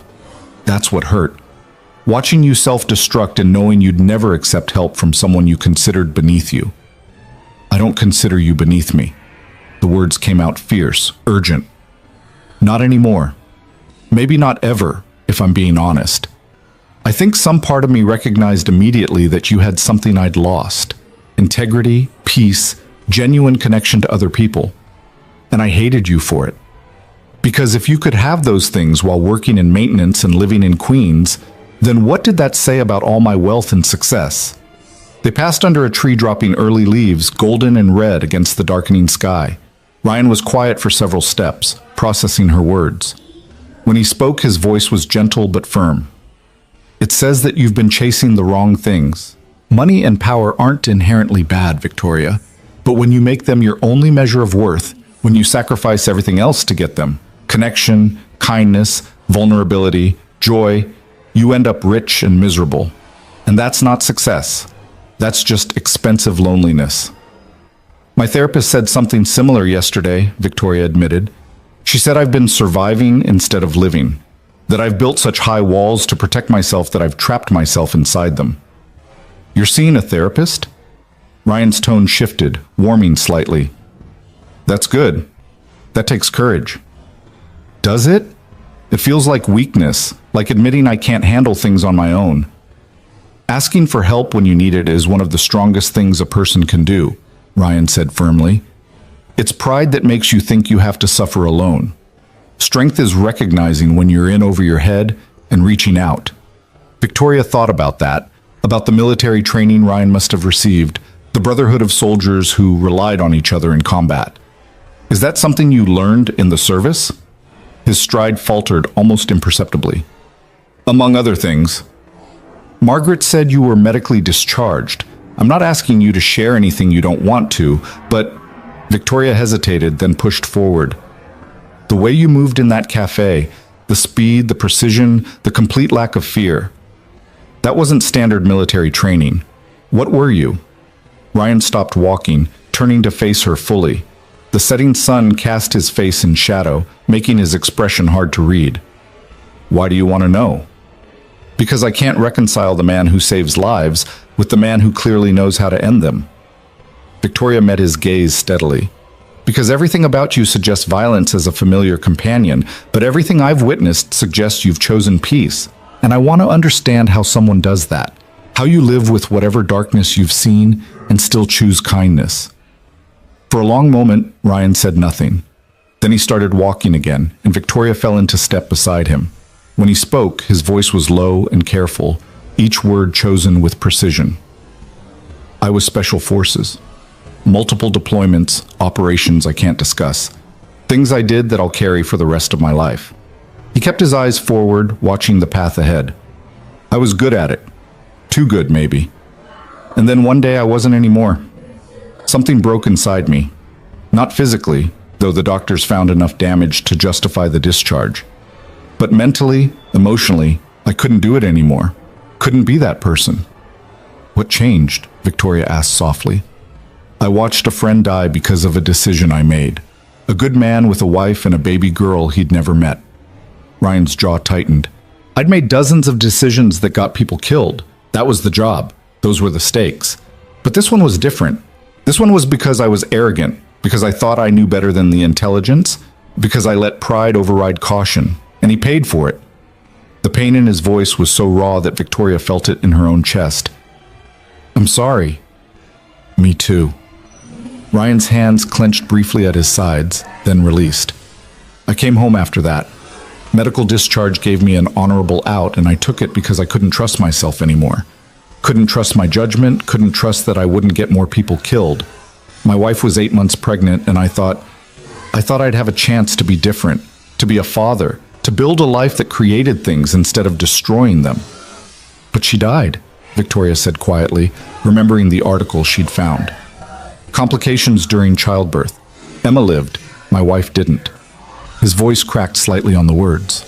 I held my daughter for the first time in a hospital room where my wife's body was still warm, and I made a promise that I'd be the person Emma needed, that I'd choose peace over violence, kindness over anger, connection over isolation, that I'd prove every day that life has value, that people matter, that the darkness I'd lived in didn't have to define me. Victoria felt tears streaming down her face now, no longer trying to hide them. How do you do it? How do you carry all that and still function? Still choose to help people who don't deserve it? Because everyone deserves it, Ryan said simply. That's what I learned in the darkness, that everyone is carrying something, fighting battles you can't see, struggling with demons they didn't choose. And the only thing that makes any of it bearable is other people choosing to be kind anyway, choosing to help even when it's hard, to forgive even when it hurts, to see the best in each other, even when we're showing our worst. He stopped walking again, turning to face her fully. The tears on her face caught the last light of sunset, and his expression softened. You asked me in the cafe why I saved you after everything you said. That's why. Because I've been the person in darkness who needed someone to choose kindness. I've been the one who didn't deserve help, but got it anyway. And that grace, that unearned, undeserved grace, it saved my life. So when I see someone drowning in their own pain and lashing out, I don't take it personally. I just try to throw them a lifeline. Even when they're trying to pull you under with them, Victoria whispered. Especially then. Ryan reached out slowly, telegraphing the movement, and gently wiped a tear from her cheek with his thumb. The gesture was so tender, it broke something inside her. Because that's when they need help most. Victoria closed her eyes against the overwhelming emotion, feeling the weight of his compassion like a physical thing. When she opened them again, Ryan had stepped back, giving her space, his expression patient and understanding. I want to be better, she said, the words coming from somewhere deep and true. I want to be the kind of person who chooses kindness over cruelty, who sees people as people instead of obstacles or tools. But I don't know how. I've spent so long being the other way that I don't know how to change.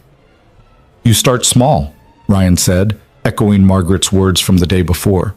You make one better choice, then another, then another. You catch yourself before the cruelty comes out and choose silence instead. Then you choose neutrality. Then eventually, if you keep working at it, you choose kindness. It's not a switch you flip, it's a muscle you build. What if I fail? What if I try and I'm still just me? Then you try again. He said it with such certainty, such unshakable belief in human capacity for change, that Victoria almost believed it. Victoria, you're not broken beyond repair. You're just someone who learned the wrong lessons from a hard life.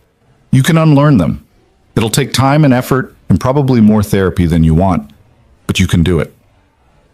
They started walking again, the path ahead lit by street lamps flickering to life as darkness settled over the park. Victoria's security detail maintained their distance, shadows in her peripheral vision, but she'd almost forgotten they were there.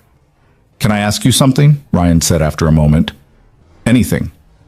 What do you actually want? Not what you think you should want, not what success is supposed to look like. What brings you joy? What makes you feel alive? Victoria opened her mouth to answer and found she couldn't. The question was so simple, so fundamental, and she had no answer. What brought her joy? When had she last felt truly alive, connected, present in her life rather than just moving through it? I don't know, she admitted finally, and the words felt like a confession. I used to love music, playing piano, going to concerts, losing myself in sound, but I gave that up years ago because it wasn't productive, wasn't advancing my career. I used to read fiction, getting lost in stories. But that became a waste of time compared to reading market reports and business journals. She stopped, realizing the pattern. I used to do a lot of things that made me happy until I decided happiness was less important than success. That's heartbreaking, Ryan said quietly. It's practical. But even as she said it, Victoria knew it was a lie. There was nothing practical about being so successful you forgot how to feel joy. Nothing strategic about climbing so high you lost sight of why you started climbing in the first place. When's the last time you played piano? Ryan asked. I don't even own one anymore. Sold it when I moved to the penthouse because it didn't fit the aesthetic. The admission felt shameful somehow, like she'd sold off a piece of her soul for decorative consistency. Ryan pulled out his phone, typed something quickly, then showed her the screen. It was a community center in Queens, advertising open piano hours every Thursday evening. Come with me tomorrow night. They have 3 pianos that anyone can use, no questions asked. Come play something. Remember what it feels like to do something just because it makes you happy. Victoria stared at the screen, her heart racing. The community center was in Jackson Heights, Ryan's neighborhood.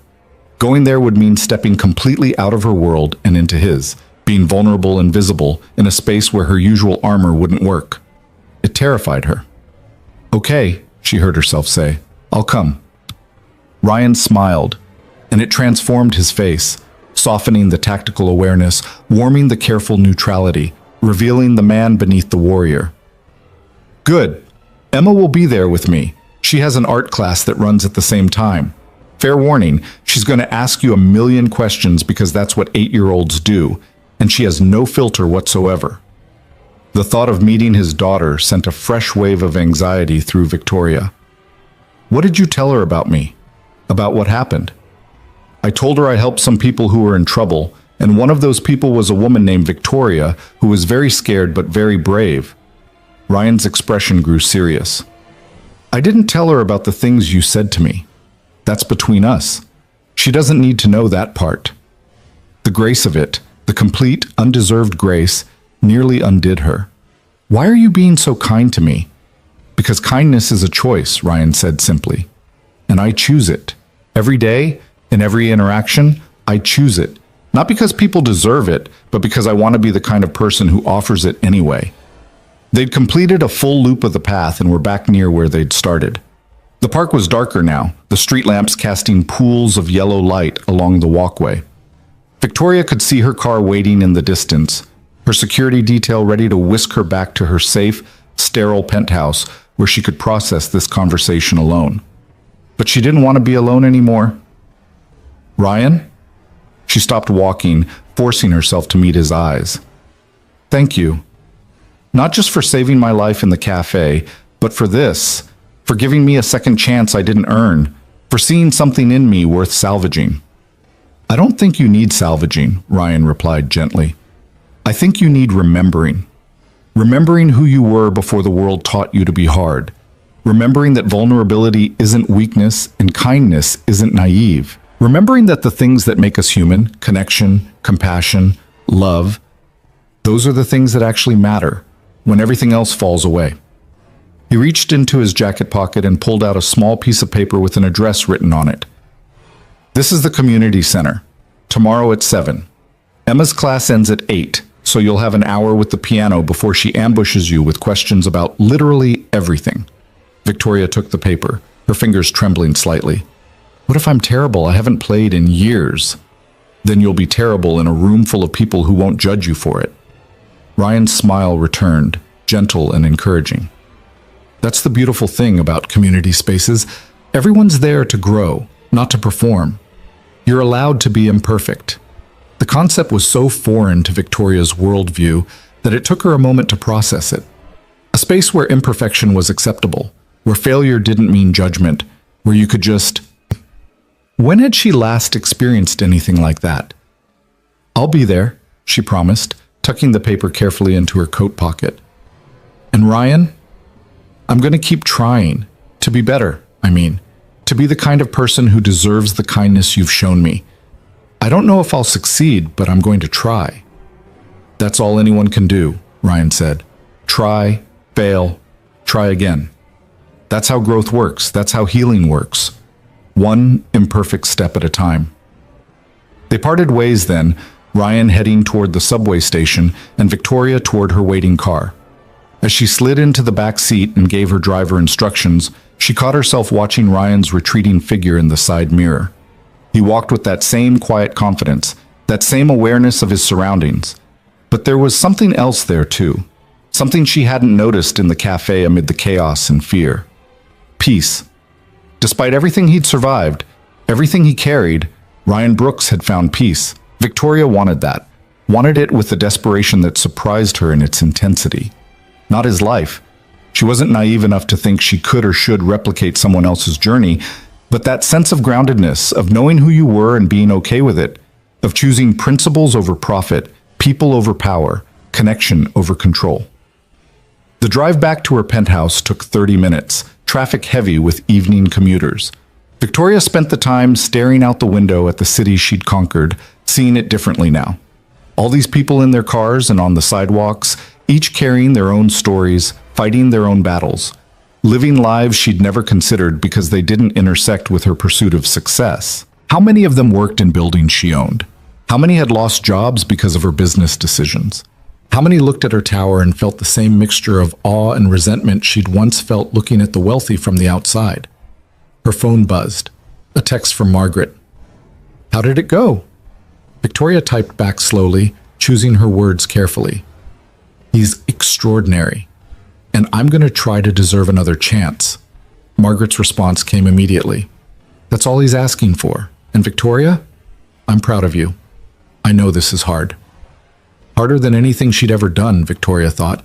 Harder than building a billion-dollar company, than facing down hostile boards, than making decisions that affected thousands of lives. Because this required something she'd spent decades learning not to do. Being vulnerable, being honest about her flaws, being willing to change the fundamental patterns that had governed her entire adult life. Back in her penthouse, Victoria poured herself a glass of wine and stood at her windows overlooking Central Park. The view was spectacular, worth every penny of the $16 million she'd paid for it. But looking at it now, she felt nothing. No satisfaction, no pride, and no sense of accomplishment. Just the hollow recognition that she'd traded everything that mattered for a view that impressed other people. Her eyes drifted to the empty corner where her piano used to sit, before she'd decided it didn't fit the minimalist aesthetic her designer had recommended. She'd loved that piano, had played it almost daily before her career consumed everything else. Bach, Chopin, Debussy, hours lost in music that made her feel connected to something larger than herself. Tomorrow she'd play again, not perfectly, not impressively, just honestly. In a community center in Queens where no one knew her name or cared about her net worth, where she could be just Victoria, not Victoria Hale the CEO, not Victoria Hale the billionaire, not Victoria Hale who'd almost been kidnapped. Just a woman who used to play piano and was trying to remember who she was before success became a cage. Her phone rang, an unknown number.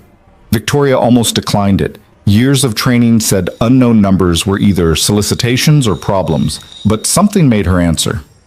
"Ms. Hale?" A young voice, female, nervous. "This is Officer Jennifer Park with NYPD. I was one of the first responders at the cafe incident. Do you have a moment?" "Of course." Victoria moved away from the windows, her heart rate picking up. "Has something happened? Is there new information about the threat?" "No, nothing like that." Officer Park hesitated.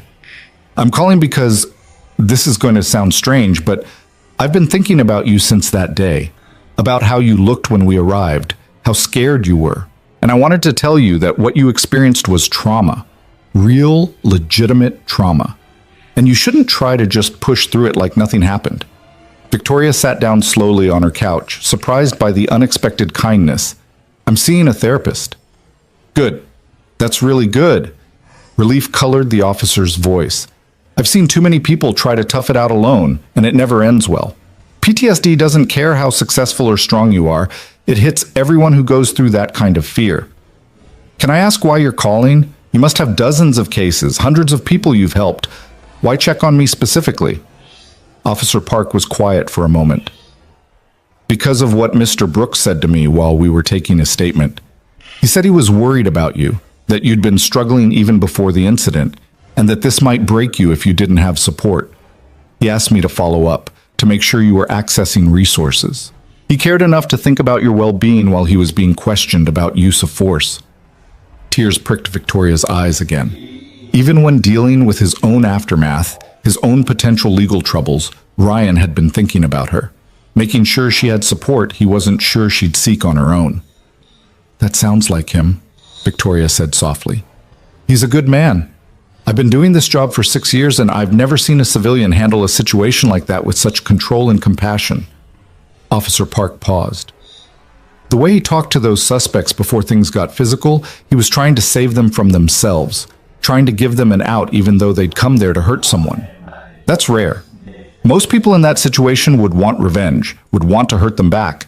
He just wanted everyone to survive. He told me earlier today that everyone deserves kindness, Victoria said, that it's a choice he makes, even when it's hard. Well, he's practicing what he preaches. Officer Park's tone warmed. Anyway, I won't keep you. I just wanted to make sure you were taking care of yourself. And if you need anything, resources, referrals, just someone to talk to who understands trauma response, please don't hesitate to reach out. You have my number now. They said their goodbyes, and Victoria sat alone with this new evidence of Ryan's character. He'd been worried about her, had taken time during his own crisis to make sure she had support, had seen past her cruelty to the wounded person underneath, and cared anyway. How did someone become that? How did you survive darkness and violence and loss and come out choosing compassion? Maybe tomorrow at the community center, if she found the courage to ask, Ryan would help her understand. Or maybe she'd just play piano and let the music remind her of who she used to be before she built walls so high she forgot what sunshine felt like. Either way, she was going. She'd promised, and for the first time in longer than she could remember, Victoria Hale was going to keep a promise that had nothing to do with business and everything to do with becoming someone worth knowing. The night stretched ahead, quiet and vast. Victoria finished her wine, changed into comfortable clothes, and did something she hadn't done in years. She ordered pizza. Not from some high-end restaurant that delivered artisanal flatbreads, but from a regular neighborhood place that Margaret had recommended years ago. While she waited for delivery, she pulled up music on her phone, Chopin's nocturnes, pieces she used to play, and let the notes fill her empty penthouse. It wasn't enough. The music was beautiful, but hollow coming from speakers, lacking the physical connection of fingers on keys, the vibration of strings resonating through wood. Tomorrow, she promised herself, tomorrow she'd feel that connection again. The pizza arrived, and Victoria ate it sitting on her floor rather than at her dining table, the informal posture feeling almost rebellious. It was objectively mediocre pizza, too greasy, the crust slightly burnt, but she savored every bite because it was normal. Human. Something a person ate rather than a CEO performing success. As midnight approached, Victoria pulled out Dr. Winter's card and sent an email requesting a second session as soon as possible. Then she lay in her enormous bed and stared at her ceiling, replaying the conversation with Ryan over and over. His pain, his grace, his absolute certainty that change was possible if you were willing to do the work. She wanted to believe him, wanted to believe she could become someone who chose kindness, who measured worth by character rather than bank accounts, who understood that the things that made life meaningful had nothing to do with the things she'd spent decades chasing. Tomorrow she'd take another step toward that person. Tomorrow she'd play piano in Queens and meet an 8-year-old girl and exist in a space where none of her usual armor would protect her. Tomorrow she'd be vulnerable, imperfect, and human. And maybe, just maybe, she'd discover that those things weren't weaknesses to hide, but strengths to embrace. Victoria stood outside the Jackson Heights Community Center at 6:45 the next evening, her heart hammering against her ribs in a way that board meetings and hostile negotiations had never managed. The building was modest, red brick, probably built in the 70s, with hand-painted signs advertising ESL classes and youth programs, and so far removed from her usual world that she felt like she'd crossed into another dimension. Her security detail had protested the location, citing inadequate exits and crowd control concerns, but she'd overruled them. David had compromised by insisting on a thorough advance sweep and positioning 2 guards inside the building itself, disguised as regular patrons. Victoria had agreed because choosing her battles seemed wiser than fighting every protective measure, but she'd made it clear she wouldn't be surrounded by obvious security. Not here, not in Ryan's world. She walked through the front doors into a lobby that smelled like floor wax and coffee, with bulletin boards covered in flyers for everything from yoga classes to tenant rights meetings. A gray-haired woman at the reception desk looked up and smiled warmly. "Can I help you, dear?" "I'm here for the open piano hours," Victoria said, her voice steadier than she felt. "A friend told me about them." "Wonderful. 3rd floor, music room. Take the elevator or stairs, whichever you prefer." The woman's smile didn't falter, didn't show any recognition despite the fact that Victoria's face had been all over the news 3 days ago. Here, she was just another person wanting to play piano. Victoria took the stairs, needing the extra moments to prepare herself. The stairwell was clean but worn, the kind of institutional space that had seen thousands of people pass through and absorbed all their stories into its walls. By the time she reached the 3rd floor, her palms were sweating. The music room was larger than she'd expected, with 3 upright pianos spaced around the perimeter and a small seating area in the center. 2 of the pianos were occupied, a teenage boy working through scales with intense concentration, and an elderly man playing something classical that Victoria didn't recognize. The 3rd piano sat empty, waiting. Victoria approached it slowly, her fingers trembling as she lifted the fallboard to reveal the keys. They were yellowed with age, some chipped, the finish worn smooth by countless hands. Nothing like the pristine Steinway she'd sold, but something about the imperfection made it more approachable. This piano wasn't for showing off, it was for playing. She sat down, adjusted the bench, and placed her hands on the keys. The muscle memory was still there, her fingers finding position automatically even after years away. She started with something simple, a scale, then a basic arpeggio, feeling her way back into the physical language of music. The sound was imperfect. The piano was slightly out of tune, and her technique was rusty, her fingers fumbling over passages she used to play effortlessly. But beneath the imperfection was something she'd forgotten: joy. Pure, uncomplicated joy in creating sound, in feeling the keys respond to her touch, in letting music flow through her without calculation or performance. She transitioned into Chopin, one of the nocturnes she'd loved as a teenager. Her playing was halting, uncertain, missing notes and rushing tempos, but she kept going. The teenage boy glanced over once, but returned to his scales without judgment. The elderly man finished his piece and started another, creating a layered soundscape of different styles and skill levels, coexisting without competition. Victoria lost track of time, moving from Chopin to Debussy to half-remembered pieces she'd learned in college. Each note felt like reclaiming a piece of herself she'd buried, each phrase a reminder that she'd once been someone who valued beauty over profit, feeling over strategy, art over acquisition. "You're really good." Victoria's hands froze on the keys. She turned to find a little girl standing beside the piano, maybe 4 feet tall, with Ryan's gray eyes and dark hair pulled into a messy ponytail. She wore jeans with paint stains and a t-shirt that declared "Future Marine Biologist" in bold letters. Her smile was gap-toothed and completely unselfconscious. "Thank you," Victoria managed, her throat tight. "You must be Emma. How did you know?"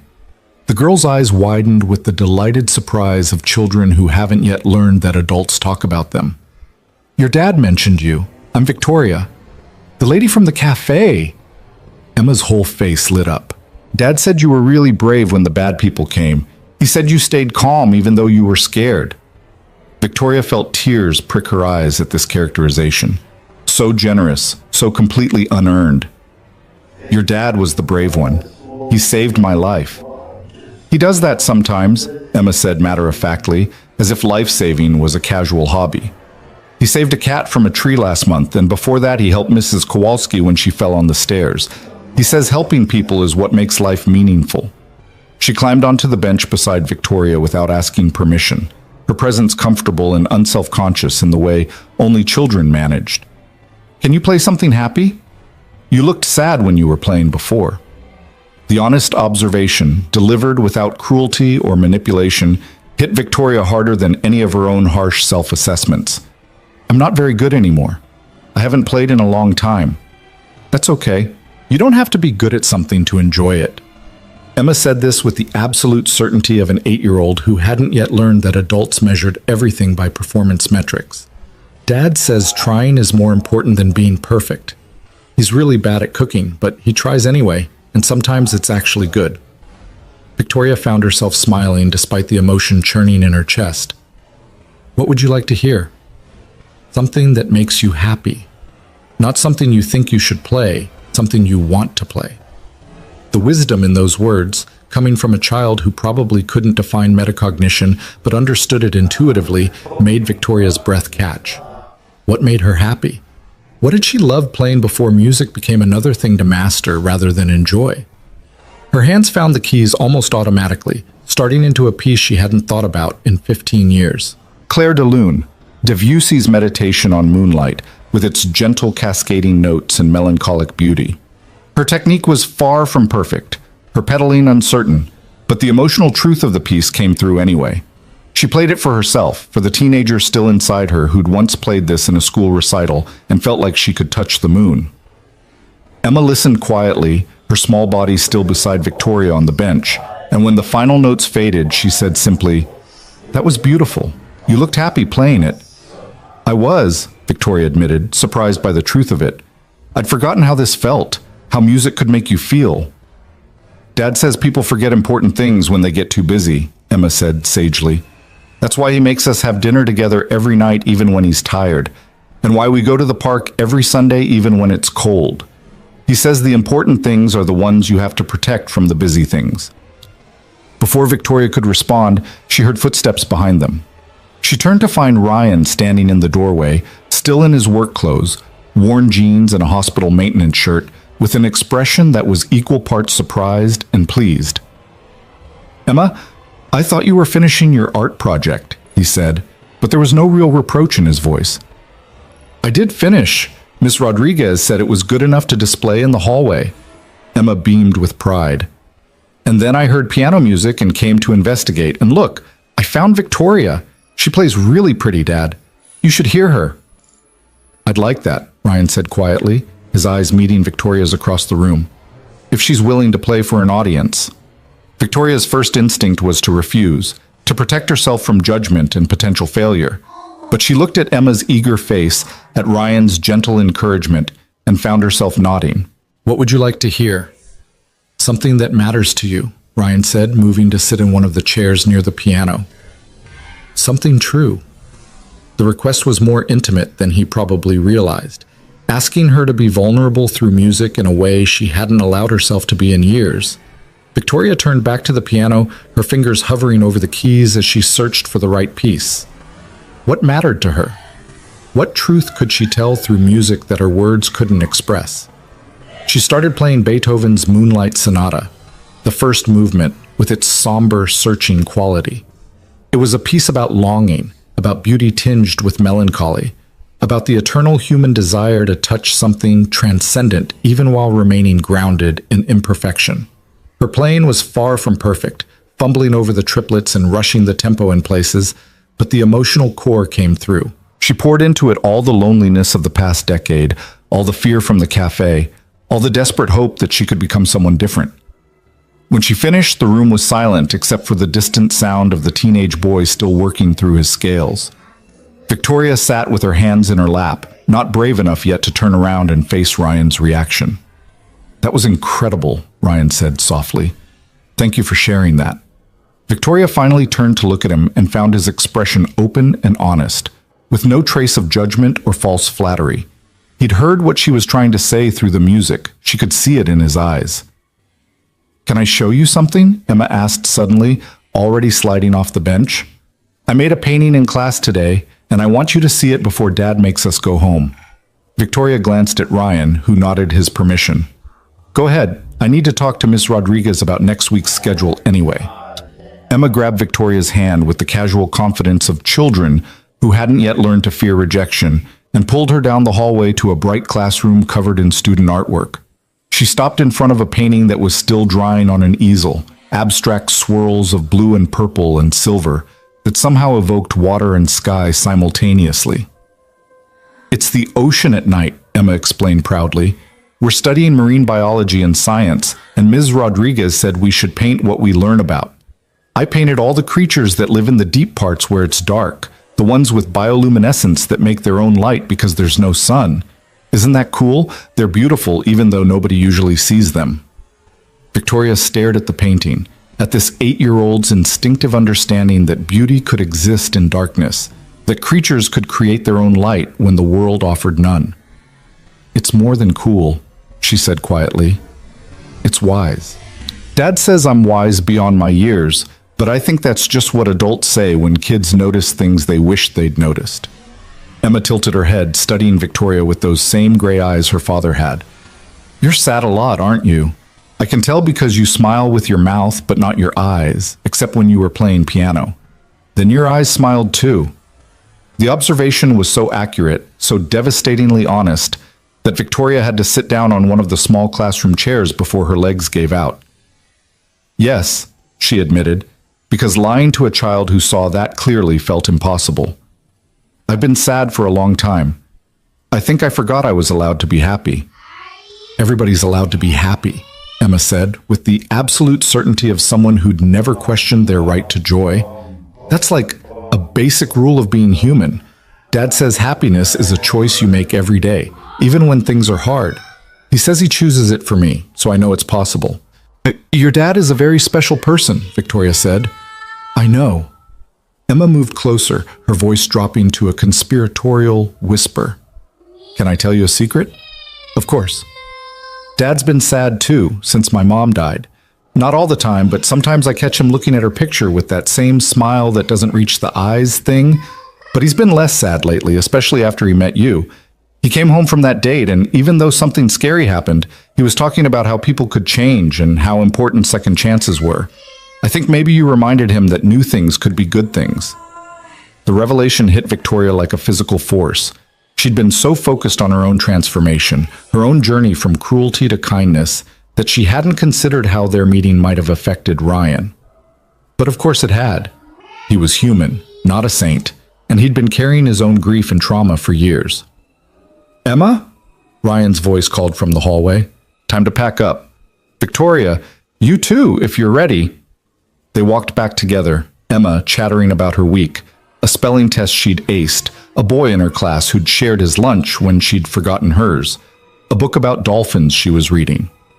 Victoria listened, fascinated by the richness of this child's life, the way she moved through the world collecting kindness and distributing joy like it was her personal mission. Ryan was waiting in the hallway, holding Emma's backpack and art supplies.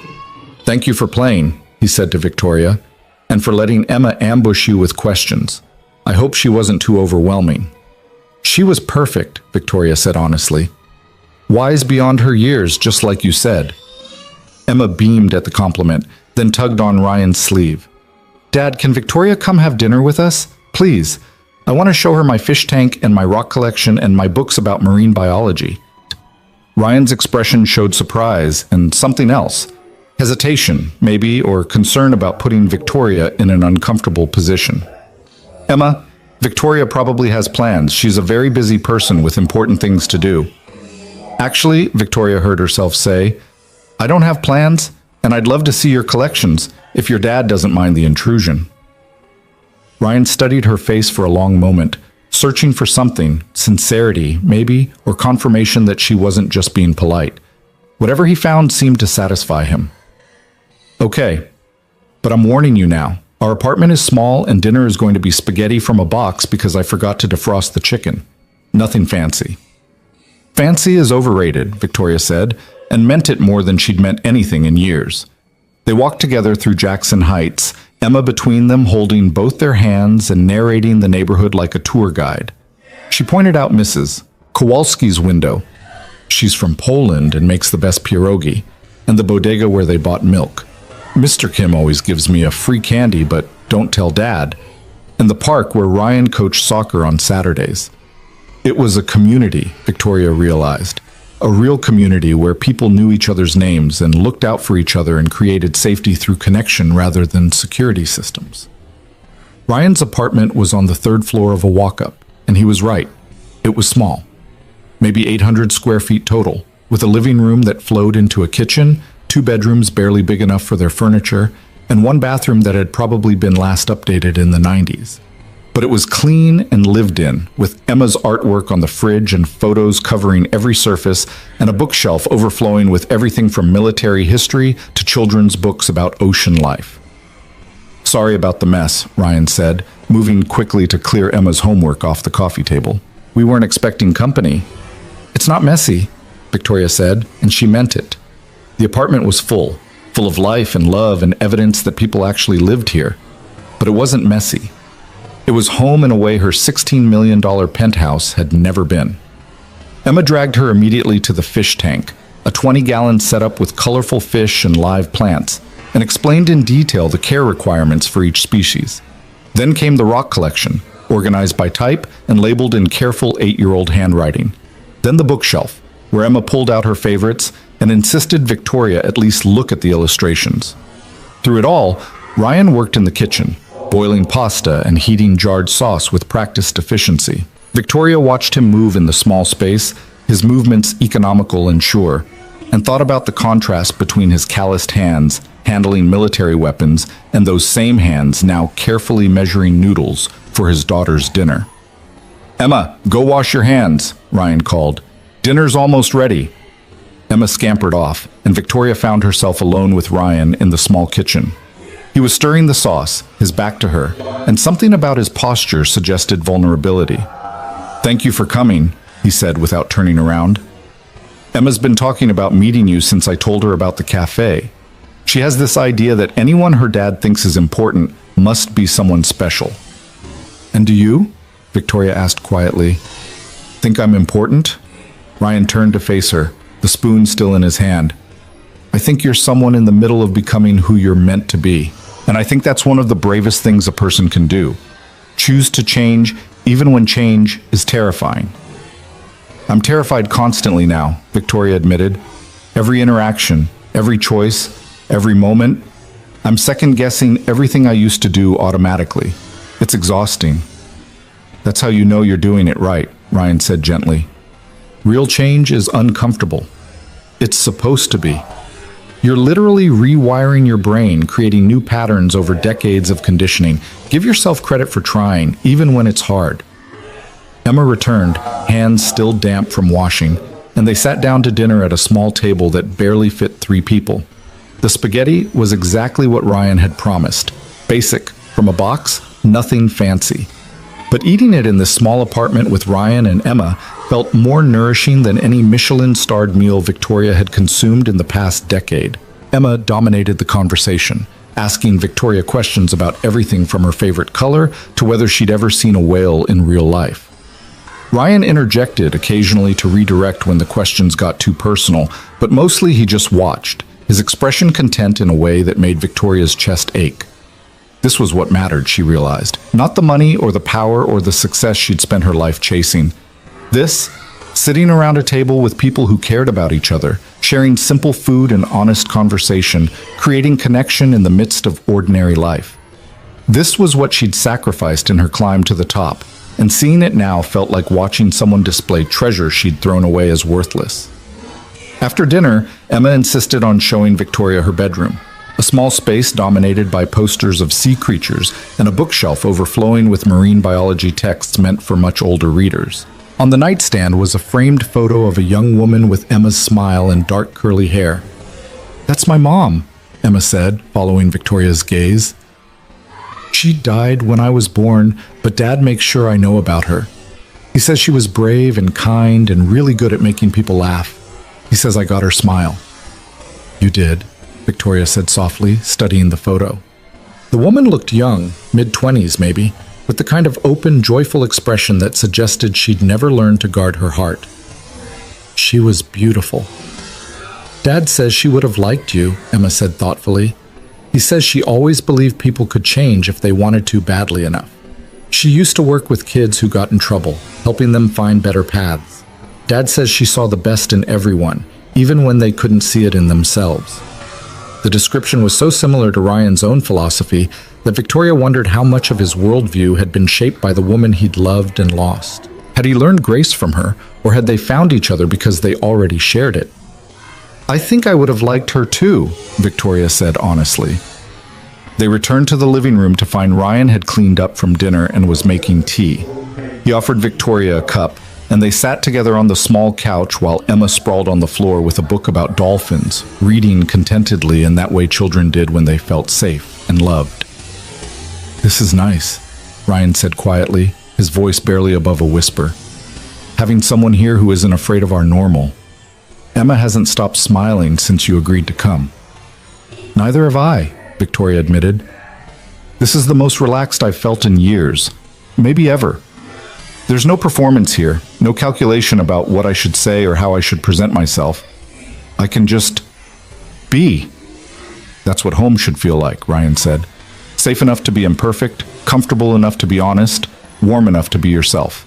But Victoria looked around the small apartment again, seeing it differently now. Not as poverty or limitation, but as sufficiency. Ryan and Emma had what they needed: shelter, food, love, connection.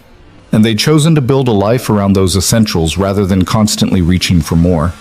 There was wisdom in that, a kind of peace she'd never achieved despite having everything money could buy. "Can I ask you something?" Victoria said after a moment. "Anything. Why did you really agree to that blind date? Margaret set it up, but you could have said no. You had to know from her description that I'd be difficult, that we came from completely different worlds. So why did you say yes?" Ryan was quiet for a long moment, his tea cooling in his hands. "Honestly? Because Margaret was worried about you.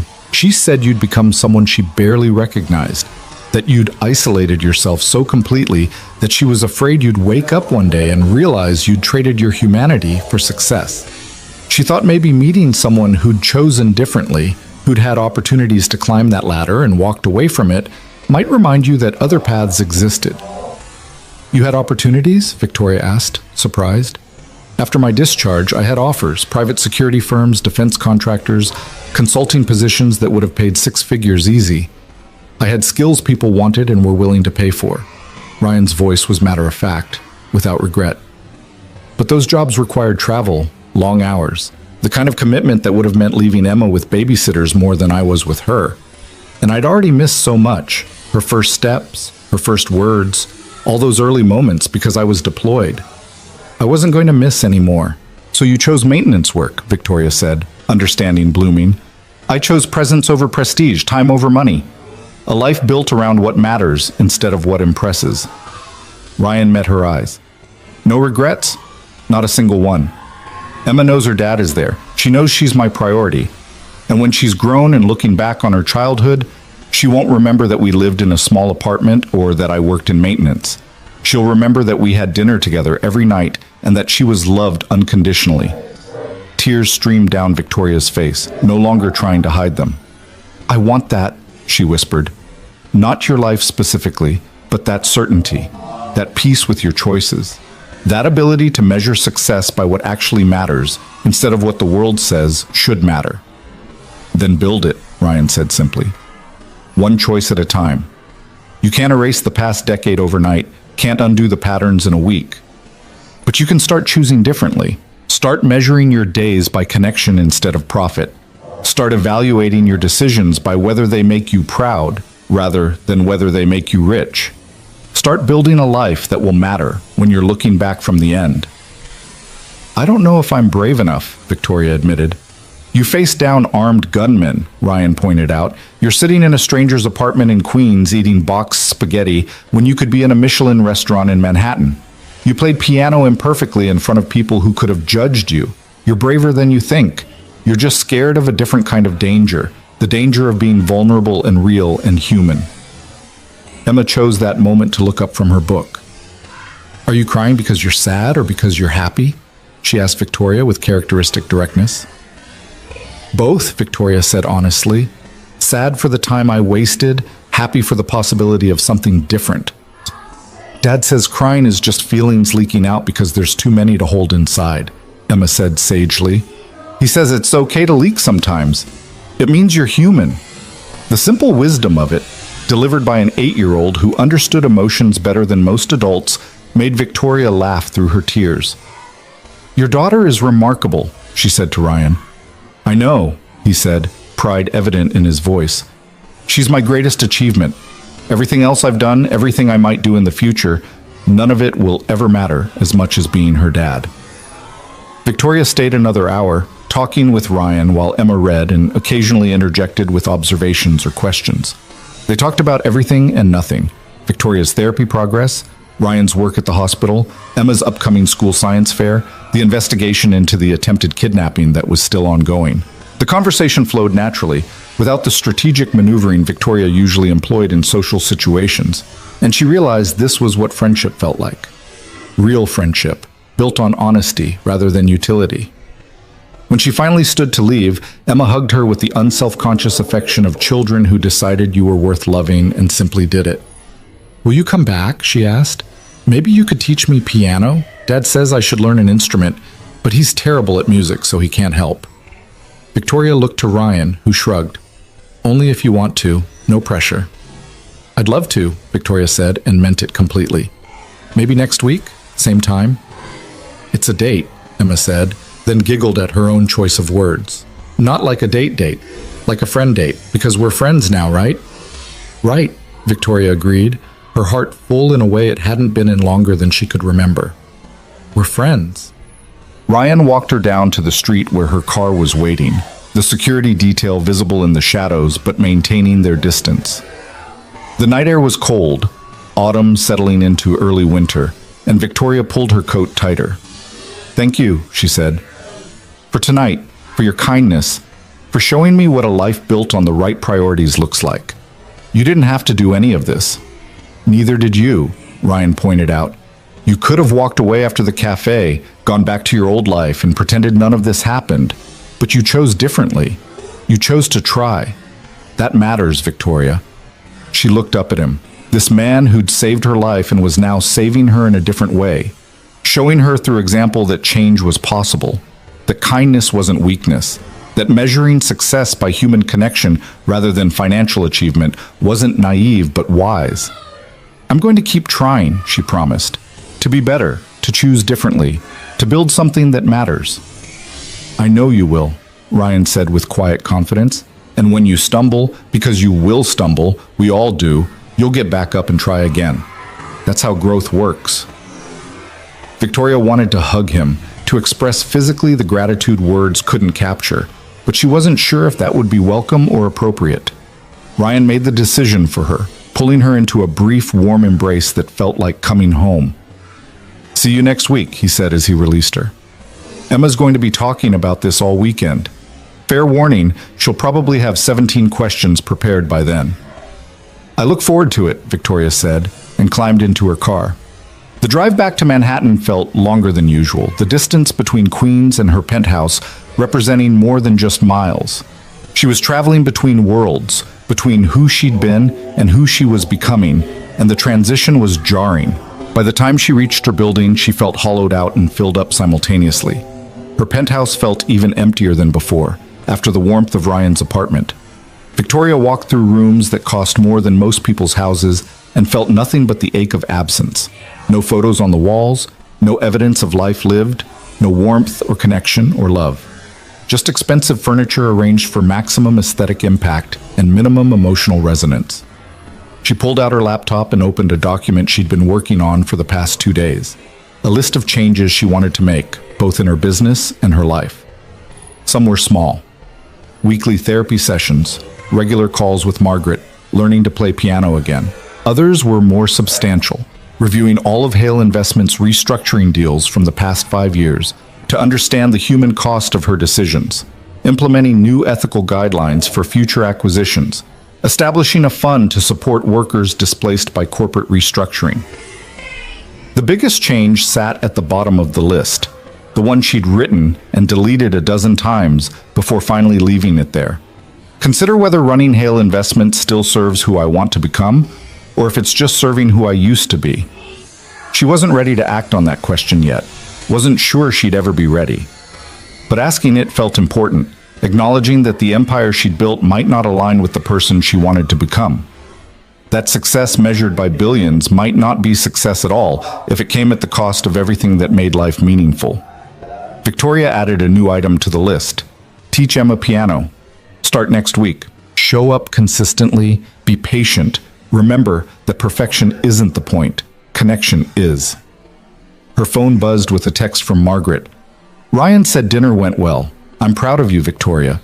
This change, this willingness to be vulnerable and try something different, it's the bravest thing I've ever seen you do. Victoria typed back. It doesn't feel brave. It feels terrifying and uncomfortable and like I'm walking through the world without skin. But it also feels right. More right than anything has felt in years. Margaret's response came immediately. That's exactly what brave feels like. It's not the absence of fear, it's choosing growth despite the fear. Keep going. You're doing better than you think. Over the following weeks, a new rhythm established itself in Victoria's life. She saw Dr. Winters twice a week, unpacking decades of trauma and defensive patterns with a thoroughness that left her exhausted but hopeful. She returned to the community center every Thursday, playing piano with increasing confidence and decreasing perfection-seeking. She had dinner with Ryan and Emma most Sundays, sometimes at their apartment and sometimes at modest restaurants in Queens where no one recognized her or cared about her net worth. Slowly, carefully, she began implementing changes at Hale Investments. She couldn't undo the past, couldn't unfire the workers or restore the companies she'd gutted, but she could change how her firm operated going forward. She established an ethics board to review all major acquisitions, implemented protocols to minimize workforce disruption, created transition programs for displaced workers. Her board pushed back. These changes would impact profit margins, but Victoria held firm. Some things, she told them, were more important than maximizing returns. 3 months after the cafe incident, Detective Chen called with news. The investigation had rolled up the entire criminal network, including the people who'd ordered her kidnapping. The Volkov family patriarch was facing charges, and the immediate threat to Victoria's safety had been eliminated. She could, if she chose, return to her previous level of security and routine. Victoria thanked him and then called David to reduce her security detail. Not eliminate it entirely. She wasn't naive enough to think her visibility made her completely safe, but enough to breathe again, to move through the world without constant surveillance. 4 months after the cafe, Victoria sold her penthouse. She bought a modest apartment in Brooklyn Heights, still nice, still safe, but human-sized, with actual neighbors and a kitchen she might actually cook in. Margaret helped her move, and Ryan and Emma came for the housewarming, bringing homemade cookies that were only slightly burnt and a potted plant that Emma insisted would make the apartment feel less lonely. 6 months after the cafe, on a cold February evening, Victoria played piano at the community center while Emma sat beside her, slowly learning the basics. Ryan sat in his usual chair, reading a book, but glancing up occasionally to watch them, his expression content. And Victoria realized with startling clarity that this was happiness. Not the performance of it, not the optimization of it, not the achievement of it, just the simple, present experience of it. After Emma's lesson, after Ryan had taken his daughter home to start her bedtime routine, Victoria walked through the Queens streets toward the subway. She'd sent her driver home hours ago, choosing to travel like a normal person rather than be ferried around like a visiting dignitary. The February cold bit at her face, and somewhere nearby someone was cooking something that smelled like cumin and garlic, and a group of teenagers passed her speaking rapid Spanish interspersed with English. She was just another person in the city, anonymous and unremarkable, and it felt like freedom. Her phone buzzed with a text from Ryan. Emma wants to know if you're free next Saturday. She's competing in her school science fair and would love to have you there. No pressure, but she specifically requested your presence in her list of people to invite. You're between me and Mrs. Kowalski, which is apparently prestigious placement. Victoria smiled, typing back quickly. I'll be there. Wouldn't miss it for anything. She paused, then added, Thank you. For everything. For saving my life in more ways than one. For showing me what really matters. For giving me a second chance I didn't deserve. Ryan's response took a few minutes, and when it came, it was simple. Everyone deserves second chances, and third and fourth, and as many as it takes to become who they're meant to be. You're doing the work, Victoria. You're choosing differently. That's all anyone can ask. Victoria descended into the subway, her MetroCard in hand, surrounded by tired commuters heading home after long days. She thought about the version of herself who'd sat in that cafe 6 months ago, armed with cruelty and desperate to maintain distance from anyone who threatened her carefully constructed worldview. That woman had been successful by every external measure, but she'd been dying inside, slowly suffocating under the weight of her own defenses. The woman riding this subway train was less successful by those same measures. She'd scaled back her role at Hale Investments, delegating more and attending fewer high-profile events.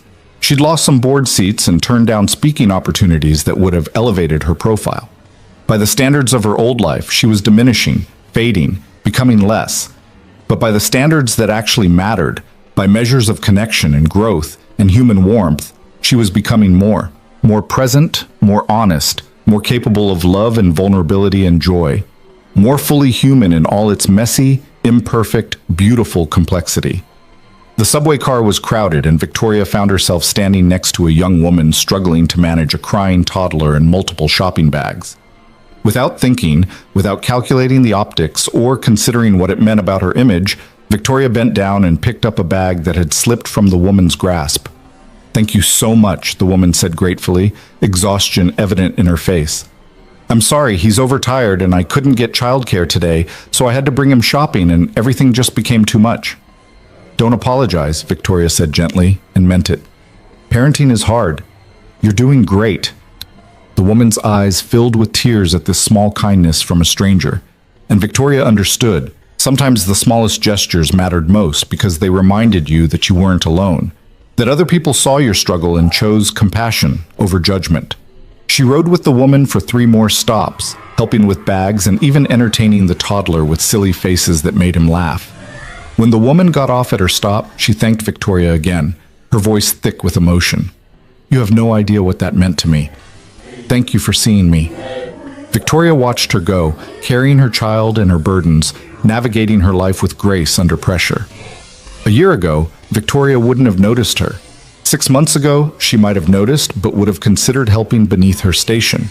But today she'd chosen kindness reflexively, without calculation, because it was becoming her default setting rather than her aspiration. She was changing, slowly, imperfectly, inconsistently, but genuinely. The work was ongoing, would probably always be ongoing, but the direction was clear. Away from cruelty and isolation, toward kindness and connection. Away from measuring worth by bank accounts, and toward measuring it by character and compassion. Victoria emerged from the subway into Brooklyn Heights as snow began to fall, soft and silent in the streetlight glow. Her apartment building was modest but warm, with neighbors who said hello in the elevator and a doorman who asked about her day. She climbed the stairs to her floor, no private elevator here, and unlocked her door to a space that was smaller and simpler, but infinitely more alive than her penthouse had ever been. On her kitchen counter was the plant Emma had given her, thriving despite Victoria's inexperience with care. Beside it was a framed photo, the only one in her apartment, from Emma's science fair. Emma stood between Ryan and Victoria, beaming with pride while holding her blue ribbon, and all 3 of them looked genuinely happy.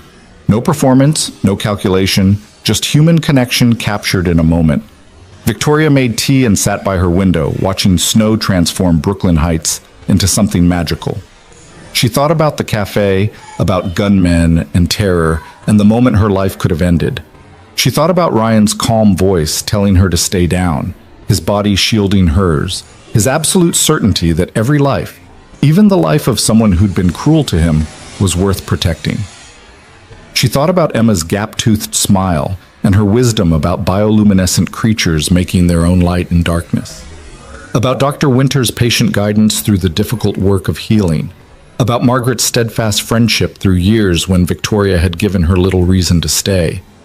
About the young mother on the subway and the simple grace of being seen. All of it, every moment, every choice, every small act of kindness given and received, was building into something new. Not a finished product, not a completed transformation, but a life in progress.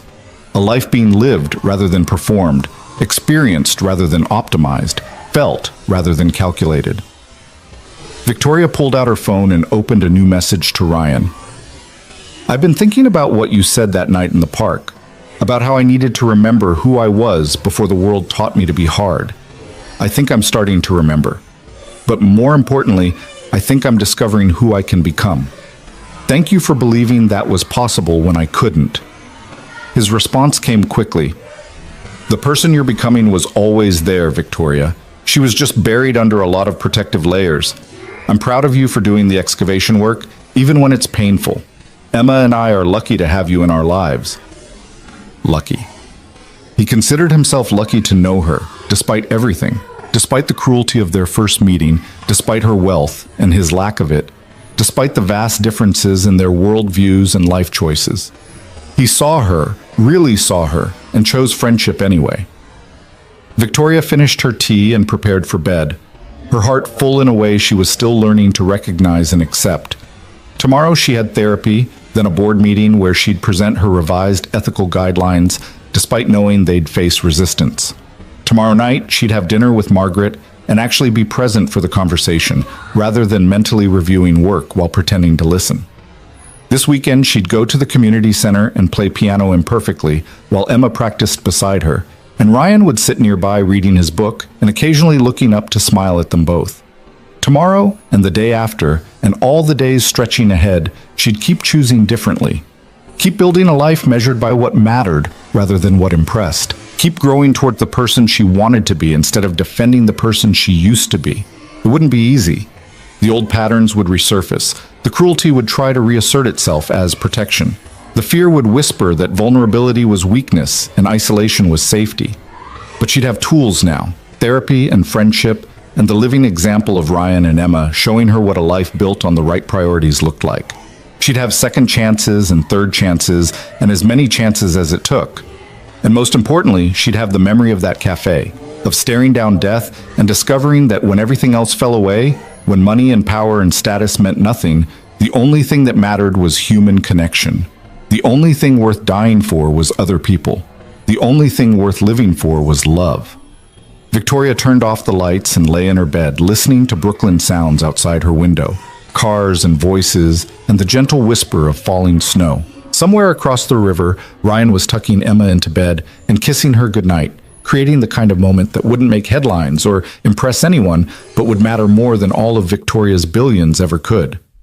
And somewhere inside herself, in the parts she'd buried under decades of defensive cruelty, Victoria felt something unfamiliar, but welcome. Peace.